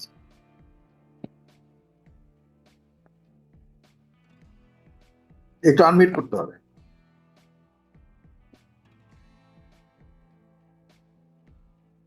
জি, জি, শোনা যাচ্ছে? হ্যাঁ শুনতে আসসালামু পাচ্ছি, আলাইকুম। বলুন। সাগর ভাই, আমি আমাদের এখানে একজন ফাউন্ডিং ফাদার আছেন, আমি মনে করি যারা আমাদের জন্য যুদ্ধ করছেন তারা সবাই founding father. Sir, lieutenant Fazlur major Rahman general. স্যারকে সালাম হুম। জানাই। স্যার সিনেমা সাইদ আছেন, বাকি উমর ফারুক স্যারকে আমি আসলে তেমন চিনি না। আমাদের যে ফাউন্ডিং ফাদার, ওদেরকে আমরা স্যালুট জানাই। ওরা ওরা যুদ্ধ করছে বিরুদ্ধে আমাদের দেশটা, তাদের জন্য আমাদের সম্মান চিরদিন। আমরা তো বাংলাদেশ থেকে কতদিন। আমি একটু যদি সময় দেন আমি একটু কথা বলি। হিন্দুরা আমাদের এই সমাজের একটা অংশ। যে অংশটা কি, আমাদের যখন চুলটা বড় হয়ে যায় আমি নাপিতের কাছে যাই। আপনি বিশ্বাস করেন সাগর ভাই, আমার এলাকাতে গতকাল একটা হিন্দু, আমাদের এখানে মুসলমানরা বলছে আমরা কোনো হিন্দুর দোকানে যাবো না, যেহেতু হিন্দুরা আমাদের বিরুদ্ধে দাঁড়াই গেছে, তাহলে তুমি তোমার ব্যবসা করো, হিন্দুদের নিয়ে করো। সে কান্নাকাটি করতেছে, না ভাই আমি এদের সাথে নাই, আমি আমাকে বাঁচান, আমার ছেলে মেয়ে এই রুটি রুটি যদি খায়। তাহলে আমি মুসলমান যদি হিন্দুর দোকানে চুল না কাটি, তার ছেলে মেয়ে না খাই থাকে। আমি যদি মুসলমান হিন্দুর থেকে মাছ না কিনি, তার ছেলে মেয়ে না খাই থাকে। আমি মুসলমান আমার জামাটা যদি হিন্দুর কাছে লন্ড্রি করতে না দিই, তার ছেলে মেয়ে না খাই থাকে। এরা হচ্ছে আমাদের সমাজের একটা অংশ। এই নিরীহ হিন্দুদেরকে নিয়ে কিছু একেবারে সন্ত্রাসী একবার উদ্দেশ্যভাবে দেশটাকে একটা উলট পালট করার জন্য পায়তারা করছে। নরেন্দ্র দাদা থাকলে খুব ভালো হইতো। নরেন্দ্র দাদা একদম দেশপ্রেমিক, আমি নরেন্দ্র দাদার সালাম জানাই, শ্রদ্ধা জানাই, ভালোবাসা জানাই। আমি নরেন্দ্র দাদার বলবো, আমাদের দেশে যারা এইসব হিন্দুরা আছে, গোবিন্দ দা, নরেন্দ্র দা, আমাদের নিতাই রায় চৌধুরী, নিপুণ রায় চৌধুরী, বা আরো যারা আছে, এদেরকে নিয়ে আপনারা কেন আসেন না সামনে? এদেরকে নিয়ে, আমাদের দেশে অনেক দেশপ্রেমিক হিন্দু আছে, আমরা বাংলাদেশে মানুষ, আমরা ভাই ভাই, আপনারা আসেন প্লিজ প্লিজ। এইসব ওই চিন্ময় যারা কেউ চিনতো না, কিন্তু গোবিন্দ দাদার আমরা আরো 10 বছর 20 বছর আগে থেকে চিনি। এই চিন্ময় কেউ চিনতো না, কোথা থেকে আসলো চিন্ময়? আর গোবিন্দ দা, নরেন্দ্র দা, বা আমাদের নিতাই রায় চৌধুরী, আমাদের গয়েশ্বর রায়, এরা কেন আসে না? এরা কেন জাতির সামনে কথা বলে না? আমাদের এটা আমাদের আকুল আবেদন। হিন্দুরা আমাদের একটা অংশ সমাজের, এরা আমাদের সাথে প্রতিদিন একটা ডিল হয়। আমরা বাজার গেলে ওদের থেকে মাছ কিনি, আমরা টাকা দিই, ওরা মাছ দেয়। আমরা চুল কাটলে ওরা টাকা দিই, ওরা চুল কাটিয়ে দেয়। ওরা আমাদের সমাজের একটা অংশ হয়ে গেছে। কিন্তু কিছু উদ্দেশ্যভাবে একেবারে ঠিক আমাদের সমাজে একটা বিবাদও সৃষ্টি করার জন্য এরা এগুলি করতেছে। প্লিজ আপনারা এগুলি চিহ্নিত করেন। ধন্যবাদ স্যার। আপনাকে আমি চলে যাই ব্যারিস্টার ওমর ফারুক। তাহলে সমাধান কোথায়? এই পরিস্থিতি চলতে থাকবে কতটা মনে করেন আপনি, নাকি আসলে এটি ঠিক হয়ে যাবে, ভারত নিজেদের অবস্থান বুঝতে পারবে, বাংলাদেশের পরিস্থিতি বুঝতে পেরে হয়তো স্বাভাবিক পর্যায়ে যাবে, নাকি এটি আরো বেশি ঘনীভূত হবে এবং সামনে আরো ভয়ঙ্কর অবস্থা অপেক্ষা করছে? কি মনে করেন ব্যারিস্টার? দুইভাবে দেখি, এটি কি আপনি আশীর্বাদ হিসেবেও দেখতে পারেন, অভিশাপ হিসেবেও দেখতে পারেন। দেখেন, আমরা কিন্তু অনেক বছর যাবত ঐক্য ঐক্য বলে অনেক চিৎকার করেছি, অনেকে অনেক উদ্যোগ নিয়েছে, পদক্ষেপ নিয়েছে, ঐক্য হয় না। ঐক্য কিন্তু যে কোনো একটা পয়েন্টে হয়, ঐক্য কিন্তু যে কোনো একটা ঘটনা প্রবাহে হয়। বাংলাদেশে যেটি হয়েছে, একটা ছেলেকে নিয়ে যে একটা বিবৃতি দিয়ে ভারত একদমই খোলাসা হয়ে গেল, একদমই, এটা আমরা বলি না, উলঙ্গ হয়ে গেল। তো সুতরাং এই ক্ষেত্রে তো আমাদের এখন অ্যালার্ট হতে হবে। আমাদের এই যে ঐক্যের কথা বলা হলো, this is the right time to B United for protecting ourself, protecting Hindus as well, protecting Muslim as a humanity.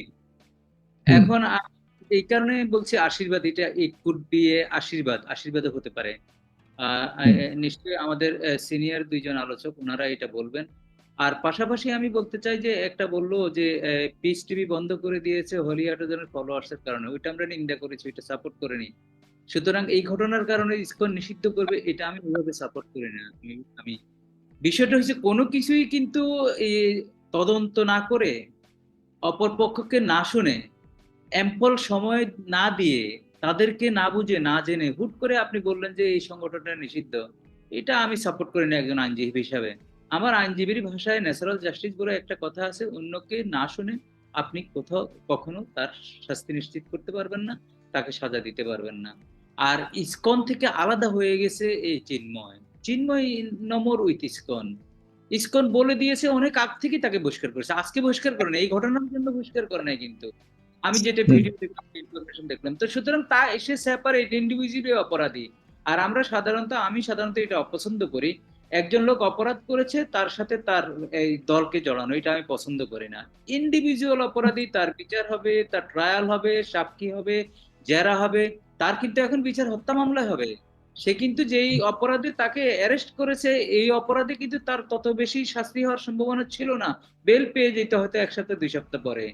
কিন্তু আজকে যে হত্যাটা হইলো, আলিফকে যে হত্যাটা করলো, আলিফের হত্যাটা এবং হত্যার পরবর্তী ঘটনাগুলো সরকার যেভাবে নিয়ন্ত্রণ করেছে, জেনারেল সাহেব বলেছেন যে ঠিকই, ডক্টর ইউনূস ধন্যবাদ পাওয়ার মতো, এবং আমিও বিস্মিত হয়ে গেলাম। ইভেন ইন্ডিয়া বিস্মিত হয়েছে যে এত বড় একজন লয়ারকে মারার পরও তারা কিভাবে এটাকে করলো। তারাও ভাববে, তারা নতুন আঙ্গিকে আসবে, নতুন করে আসবে, হয়তো আমি জানি না, আল্লাহ মাফ করুক, তারা ক্যান্টনমেন্ট বা অন্য সোলজার বা পার্বত্য অঞ্চলে কোন ঘটনা ঘটায় অ্যালার্ট থাকতে হবে। এবং যেটা সরকার যেভাবে ডিল করেছে, উত্তম ভাবে ডিল করেছে, ইন্ডিভিজুয়ালি চিন্ময়ের বিচার হবে, সেভাবেই এগোবে। এবং আমি মনে করি কোনো কিছুই একদম তদন্তবিহীন ভাবে যাতে না করা হয়, একদম ফুল তদন্ত। ওই যে আমি আবার বলি, ইউনিভার্সাল ডিক্লারেশন এবং হিউম্যান রাইট যেগুলো যেগুলো আছে, কারণ সারা পৃথিবী আমার দিকে তাকিয়ে আছে, আমাদের বাংলাদেশের দিকে। তো এটি যে ছোট কান্ট্রি, কিন্তু অনেক পপুলেশন আর অনেক ঘটনা প্রবাহ, তো 2000 লোকের প্রাণের বিনিময়ে একটা ফ্যাসিস্ট সরকার উৎখাত হয়েছে, এটা সারা পৃথিবী জানে, সারা পৃথিবী এটার মডেল হয়েছে। কলকাতাও আগুন লেগেছে, কিন্তু আবার আগুন লাগবে, শুভেন্দু কিন্তু ওই আগুনের ভিতরেই আছে, সে এই পাগলামি করতেছে, আবার আগুন লাগবে, জেগেছে জেগেছে, কিন্তু তাদের বিরুদ্ধে শুরু হয়ে যাবে কিন্তু। তো সুতরাং আমি মনে করি এখনই সময় আমরা ইউনাইটেড হওয়ার, আমরা সমন্বিত উপায়ে, সম্মিলিত উপায়ে সবাইকে এক করে আমরা কাজ করতে হবে। আমরা যদি কেউ ভেবে যায় যে কালকে আমি ক্ষমতায় চলে গিয়েছি, এই ভাবাটাই তো অপরাধ। আমরা ক্ষমতা শব্দটা বাদ দিয়ে যদি ওই রাজনৈতিক দলগুলোকে অনুরোধ করব, আপনারা দায়িত্ব নেওয়ার জন্য প্রস্তুতি নেন। আর আপনারা দায়িত্ব নেওয়ার জন্য প্রস্তুতি নিলে আপনাদের গত জীবনের যেই ভুল ত্রুটিগুলো হয়েছে আপনারা বলতেছেন, আপনারা সেগুলোর জন্য জাতির কাছে বলেন যে আমরা forget about all those things, আমরা নতুন বন্দোবস্ত যাচ্ছি। এবং আপনাদের গঠনতন্ত্রে আমি অপ্রাসঙ্গিক হলে বলি, আপনাদের গঠনতন্ত্র একটু পরিষ্কার করেন, যেহেতু সংবিধান আপনারা চাচ্ছেন ভালোভাবে, ভালো বন্দোবস্তে 31 দফা 62 দফা, এগুলো আপনাদের গঠনতন্ত্রের সব রাজনৈতিক দল ইনকর্পোরেট করেন, করে মানুষের সামনে আসেন, এবং সবাই ঐক্যবদ্ধ হয়ে এই ঝামেলাটা আমরা মোকাবেলা করি। এই ভারতের আগ্রাসন যেটা আছে সেটা সমূলে আমরা উৎপাদন করি। এই এই আহ্বান জানিয়ে আমি আজকে আপনার এখানে আপনাকে অনেক অনেক অনেক ধন্যবাদ। প্রিয় দর্শক, অনুষ্ঠানটিকে শেয়ার করুন। আমরা শুনতে চাইবো জনাব ডক্টর সিনেমা সাইদের কাছে কি সমাধান। ডক্টর সাইদ। সমাধান তো ইতিমধ্যে হয়ে গেছে। যে ফারুক ভাই যে কথাগুলি বললেন এবং ফজলু ভাই যে কথা ইসকন সম্পর্কে বললেন, উনি তো বলেন যে 81 সালে বাদ, একই সময় বলছেন আমাদের সুফিবাদের সাথে তুলনা করলেন, অর্থাৎ তিনি স্টাডি করেছেন। এবং আমি যদি লেখাপড়া করি সেটার উপরে, আমি দেখেছি ফজলু ভাই যেটা বললেন ওটি বিপরায় ওটি। কিন্তু এখন প্রশ্ন হচ্ছে তবলিগ জামাত এটা কি পৃথিবীর সব দেশে অ্যালাউ করছে, মধ্যপ্রাচ্য সহ? দেখার ব্যাপার আছে। এটা উদ্ভূত যে ভারত থেকে এটা ব্যক্তি করছে বা বাংলাদেশ এটা অবস্থান পেয়ে গেছে, মুসলমানদের একটা ছুটির কারণ। কিন্তু তবলিগ জামাত যে পার্ট অফ ইসলাম, এটা প্রচার তো আছে। এখন সুফিবাদও তো একটা পার্ট অফ ইসলাম, প্রচার তো আছে। এখন ইসকনকে নিয়ে যে কথাগুলো হলো, এখন বোঝা যাচ্ছে একটা কথা, সেটা হলো ইসকন আর চিন্ময় এক জিনিস নাই, ইসকন আর অভ্রম সেটা এক জিনিস না। সুতরাং ইসকনকে পার্থক্য করতে হবে, ইসকন বিভাজন করে ফেলেন, দুটো এক করে না। কিন্তু এক করতে গেলেই কিন্তু নানা প্রশ্ন এসে যাবে। ফারুক ভাই যে কথাটা বললেন, আমি ইসকনকে ব্যান করার পক্ষপাতী না। এখন দেখতে হবে ইসকন যে সমস্ত দেশে ব্যান করা হয়েছে কেন হয়েছে। এই কারণে হয়েছে, যখন ওই সমস্ত দেশে ইসকন মতবাদের নাম দিয়ে যখন অন্য ধরনের কাজ করতে গেছে তখন ব্যান্ড হয়েছে। যদি বাংলাদেশ ইসকন যদি এই ধরনের কাজ করে, যদি তার মূল আদর্শ বাইরে চলে যায়, তাহলে সেটাও ব্যান্ড হতে পারে। এটা নিয়ে কোনো বিতর্ক নাই। কিন্তু এখন দেখতে হবে যে ইসকন যেটা মৌলিক, উনি কি আদৌ কাজ করেছেন, বা যারা ডিস্টার্ব করেছে তাদেরকে বহিষ্কার করেছেন। যদি বহিষ্কার করে থাকে তাহলে ইসকনের ব্যান করার প্রশ্ন কিন্তু এখানে অবান্তর হয়ে যায়। এখানে সরকার কিন্তু খুব দৃঢ় পদক্ষেপ নিয়েছে। কিন্তু আপনাকে গবেষণা করে রিসার্চ করতে হবে, তদন্ত করতে হবে। এটা হলো মুখরোচক কথা। ইসকন এরকম শেয়ার করছে, ইসকন অনেক কিছুই করছে, ইসকনের নাম দিয়ে করতে পারে। তো একটা দলের ভিতরেও কিন্তু অনেক লোক থাকে যে দলের লোক হয় না। একটা ধর্মের ভিতরে অনেক লোক থাকে, প্রচারের মধ্যে থাকে না। কিন্তু এগুলি খেয়াল করতে হবে। কিন্তু ইসকন আর চিন্ময় আর ভারতের হয়েছে এক জিনিস না। কিন্তু আমি বলবো ইসকনকে পুরোপুরি ইসকন অ্যাঙ্গেলে দেখেন। যদি তার গঠনতন্ত্রে বা তার কর্মকাণ্ডে কোনো ত্রুটি থাকে, সেটা নিয়ে তার সাথে বসে আলোচনা করেন, সংশোধনের চেষ্টা করেন, চূড়ান্ত করে যা করার করবেন। এবং কেন অন্যান্য দেশে এটাকে কাজ করতে দিচ্ছে, ব্যান করা হচ্ছে, সেটাও দেখেন। এইখানেই সম্প্রীতি। বাংলাদেশ কোনোভাবেই ইসকনকে কেন্দ্র করে কোনো বৃহত্তর আন্দোলনে যাবে না, যদি ইসকন তার ডিভিয়েশন না হয়, বিচ্যুতি না ঘটে। এটাই মূল কথা। সেকেন্ড কথা হচ্ছে, এখন আসেন কি হতে পারে। আমরা আশঙ্কা করতেছি ভারত যেভাবে এটা পিছিয়ে লেগেছে, ইসকনকে সামনে নিয়ে এসেছে। কিন্তু ভারতের যে মূল যে লজিকটা, বাংলাদেশ উচিত হবে এটা কি স্পষ্ট করে দেওয়া। এবং আমি আপনাকেও বলবো যে ওই যে এক ভাই বলছে বিভিন্ন হিন্দু নেতা যারা বাংলাদেশে আছে, বিভিন্ন দলের গোষ্ঠী, তাদের নিয়ে আসেন এবং তাদেরই জিজ্ঞেস করুন, বাংলাদেশে কি আপনার নির্যাতিত? তাই হন, এত বড় বড় পদ কেন পাচ্ছেন আপনারা? আপনার দলের নেতা কেমন হইলেন? এমনি হয়ে গেলেন? আপনি তো জিজ্ঞেস করেন, এবং তাকে জিজ্ঞেস করেন, আপনি স্পষ্ট হয়ে বলেন কোথায় আপনি হিন্দুরা নির্যাতিত হয়েছে। না হয়ে থাকে তাহলে আপনাদের কথা বলতে হবে, আমরা কথা বলবো না। তো হিন্দুদের কথা হিন্দুরা বলবে এখানে এসা নির্যাতিত কিনা তারা। আমরা একটা জায়গায় ভুল করে ফেলেছি। তো আমরা তাদের পক্ষে কথা বলতেছি কেন? তাদের যদি বিচ্যুত হয়ে থাকে তাদের নেতারা বলুক। আওয়ামী লীগের ছিল, বিএনপি, জাতীয় পার্টি, জামাত, যে দল, জামাতে হিন্দুদের একটা শাখা করছে, খেয়াল করবেন। কিন্তু জামাতে যারা হিন্দুতে আছে তারা কথা বলুক এসে। আগামী যে কোনো টক শোতে আমি আপনাকে রিকোয়েস্ট করবো অন্তত অর্ধেক হিন্দু রাখবে। তাদের কথাগুলো কিন্তু ক্যালকাটা মেতে যাবে, ভারতে যাবে, বিশ্বে যাবে। হিন্দুরা কি বলতেছে, হিন্দুরা যদি বলে যে এটা মিথ্যা, তাহলে কিন্তু একটা সার্টিফিকেট এমনি এসে যায়। আমরা 10 জন বলো আর একজন বলো সমান। আজকে জরুরি প্রয়োজন পড়ে গেছে, হিন্দু নেতা যারা বাংলাদেশে আছেন, মন্দিরে যারা যাজক আছেন, পুরোহিত আছেন, তাদের ডেকে এনে কথা বলেন। পুরোহিতকে জিজ্ঞেস করেন, হিন্দু প্রধান পুরোহিত কে আছে ডাকেন, তাকে জিজ্ঞেস করেন আপনার জানার মধ্যে কোথায় কোথায় হয়েছে, উনি বলুক হয় নাই। উনি যদি মানা করে, বাংলাদেশে পৌরোহিতদের তো একটা সমিতি আছে, তাদের সাথে কথা বলেন। এইগুলি কিন্তু করতে হবে একদম পয়েন্ট টু পয়েন্ট, কোনো আবেগী দলীয় কথা না, রাজনীতি ভাষ্য না, রোমান্টিসিজম না। এক ধরনের লোক কিন্তু বাংলাদেশে আছে যারা তিলকে তাল করে সেন্সার সৃষ্টি করতেছে। তাদেরও চিন্তা করতে হবে আপনাদের কারণে যাতে এখানে সেন্সার সৃষ্টি না হয়। সরকার সচেতন। আমি ধন্যবাদ দেই ইউনূস গভর্নমেন্টকে, অত্যন্ত সচেতন, অভিজ্ঞতার পরিচয় দিয়েছে কিন্তু এখানে, এবং সেদিকে আমরা আগাবো। আবার ফজলুর রহমান ভাইকে ধরে কথা বলি। ফজলুর রহমান ভাই তো বলেছে ইসকনের যে আদর্শের কথা বলেছে, তার সাথে কিন্তু কারো কোনো বিরোধ নাই। যদি বিরোধ না থাকে, যারা চক্রান্ত করতেছে তাদের ঝাড়ু দিয়ে বের করে দেয়। এরপরে যে ইসকন অভিযোগ থাকে, পদক্ষেপ নেন। ধন্যবাদ। আপনাকে অনেক ধন্যবাদ জনাব মেজর জেনারেল ভীম ফজলুর রহমান। আপনার কথা শুনবো, এরপর অনুষ্ঠান শেষ করে প্রিয় দর্শক শেয়ার করবেন অনুষ্ঠানটিকে, আর অবশ্যই আমাদের চ্যানেলটিকে এই মুহূর্তে সাবস্ক্রাইব করে নেবেন, তাহলে প্রতিদিন রাত 9টায় আপনারা লাইভ অনুষ্ঠানটি দেখতে পাবেন। জনাব N M Fazlur Rahman, please. Saibur সাহেব, আপনাকে অনেক ধন্যবাদ আমাকে পুনরায় সুযোগ দেওয়ার জন্য। এখানে নরেন্দ্রনাথ মজুমদার একটা কথা জিজ্ঞেস করছিলেন যে ইসকনকে কেন নিষিদ্ধ করা হচ্ছে না। অ্যাকচুয়ালি এখানে দুটো জিনিস আছে, যে সনাতনী হিন্দু যখন বলে ইসকনকে নিষিদ্ধ করেন, কারণটা হলো ইসকন কিন্তু এই সনাতনী হিন্দু ধর্মের বিরুদ্ধে। এই কলকাতায় এটা করতে পারেনি, কারণটা হলো যে এটা তাকে ওই ওই ওই আমেরিকায় গিয়ে এটা করতে হয়েছে। কাজেই এটা সনাতনীরা কিন্তু এটাকে সমর্থন করে না। এক, 2 নম্বর হলো রাজনৈতিকভাবে যখন একটা জিনিসকে ডিল করা হয়, তখন সেটা পাবলিকের উপরে ছেড়ে দেওয়া হয়। পাবলিক ওপিনিয়ন কি হচ্ছে, পাবলিক ওপিনিয়ন যদি একবারে বিরুদ্ধে চলে যায়, তখন সরকার ন্যাচারালি ওইটার উপরে ভিত্তি করে সিদ্ধান্ত দেয়। আমার মনে হয় এই সরকার হয়তোবা পাবলিক ওপিনিয়নটা, পাবলিক রিয়েকশনটা দেখছেন আর কি, যে কি করা উচিত। এবং এই চিন্ময় কৃষ্ণ দাস তার কি হচ্ছে, সেখানে কি রিয়েকশন হচ্ছে, এই সবগুলো মিলেই।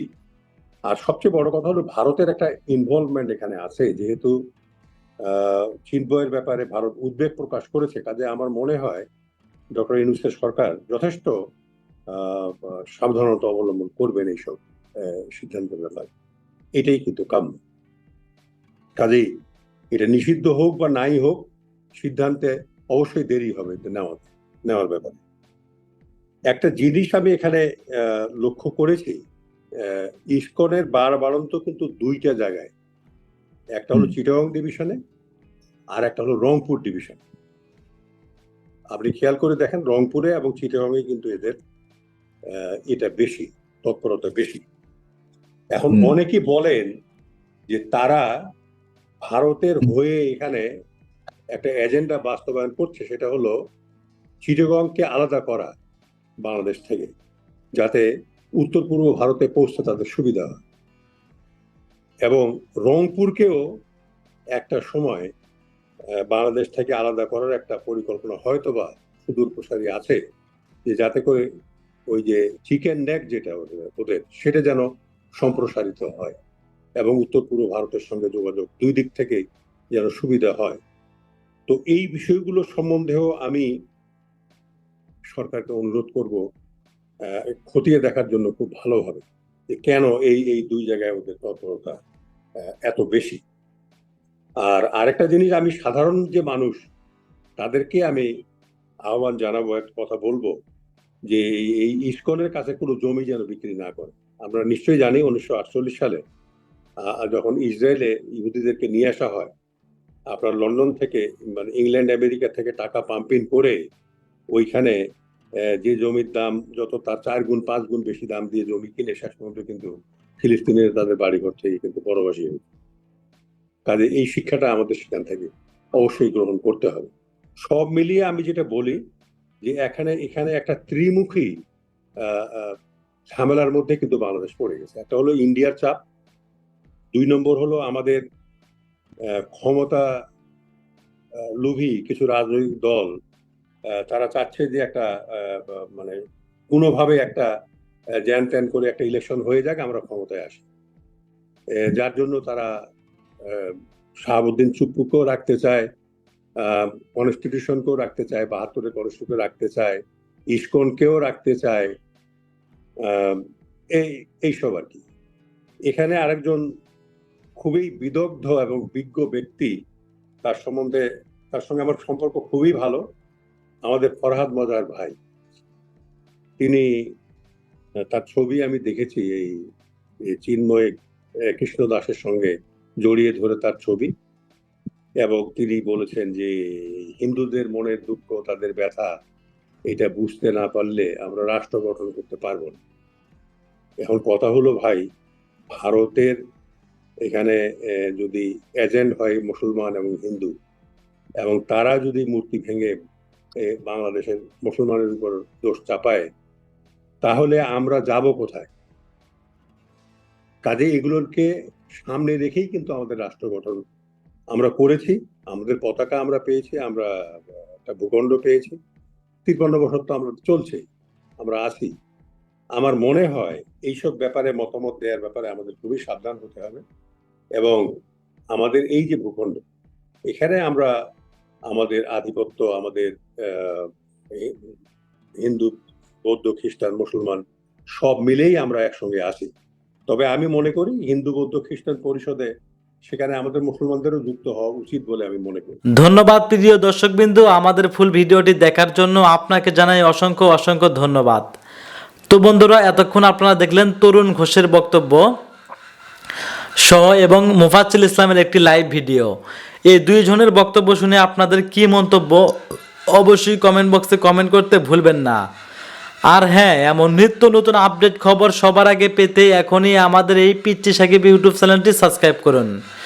যাই হোক বন্ধুরা, আজকে যে ভিডিওটি দেখলেন চিন্ময় কৃষ্ণ দাস প্রভুকে নিয়ে বক্তব্য দিয়েছেন, যে ইংলিশ দিয়ে বক্তব্য দিয়েছেন সেটা ছিল হচ্ছিল তরুণ ঘোষ। আর যে একটা লাইভ ভিডিও দেখলেন সেটা ছিল একটি মুফাজ্জল ইসলামের। এই মুফাজ্জল ইসলামের বক্তব্য নিয়ে যদি আপনাদের মনের মাঝে কোনো প্রশ্ন থাকে অবশ্যই কমেন্ট বক্সে কমেন্ট করবেন, আমরা পরবর্তী ভিডিওর মাধ্যমে সেই কমেন্টটি রিপ্লাই দেওয়ার চেষ্টা করব। আর এইদিকে তরুণ ঘোষ যে বক্তব্যটি দিয়েছে, এই তরুণ ঘোষের বক্তব্যটি নিয়ে যদি আপনাদের মনের মাঝে কোনো প্রশ্ন থাকে সেটাও কমেন্ট বক্সে কমেন্ট করে জানিয়ে দেবেন, আমরা পরবর্তী ভিডিওর মাধ্যমে সেই কমেন্টটি রিপ্লাই দেওয়ার চেষ্টা করব। ধন্যবাদ।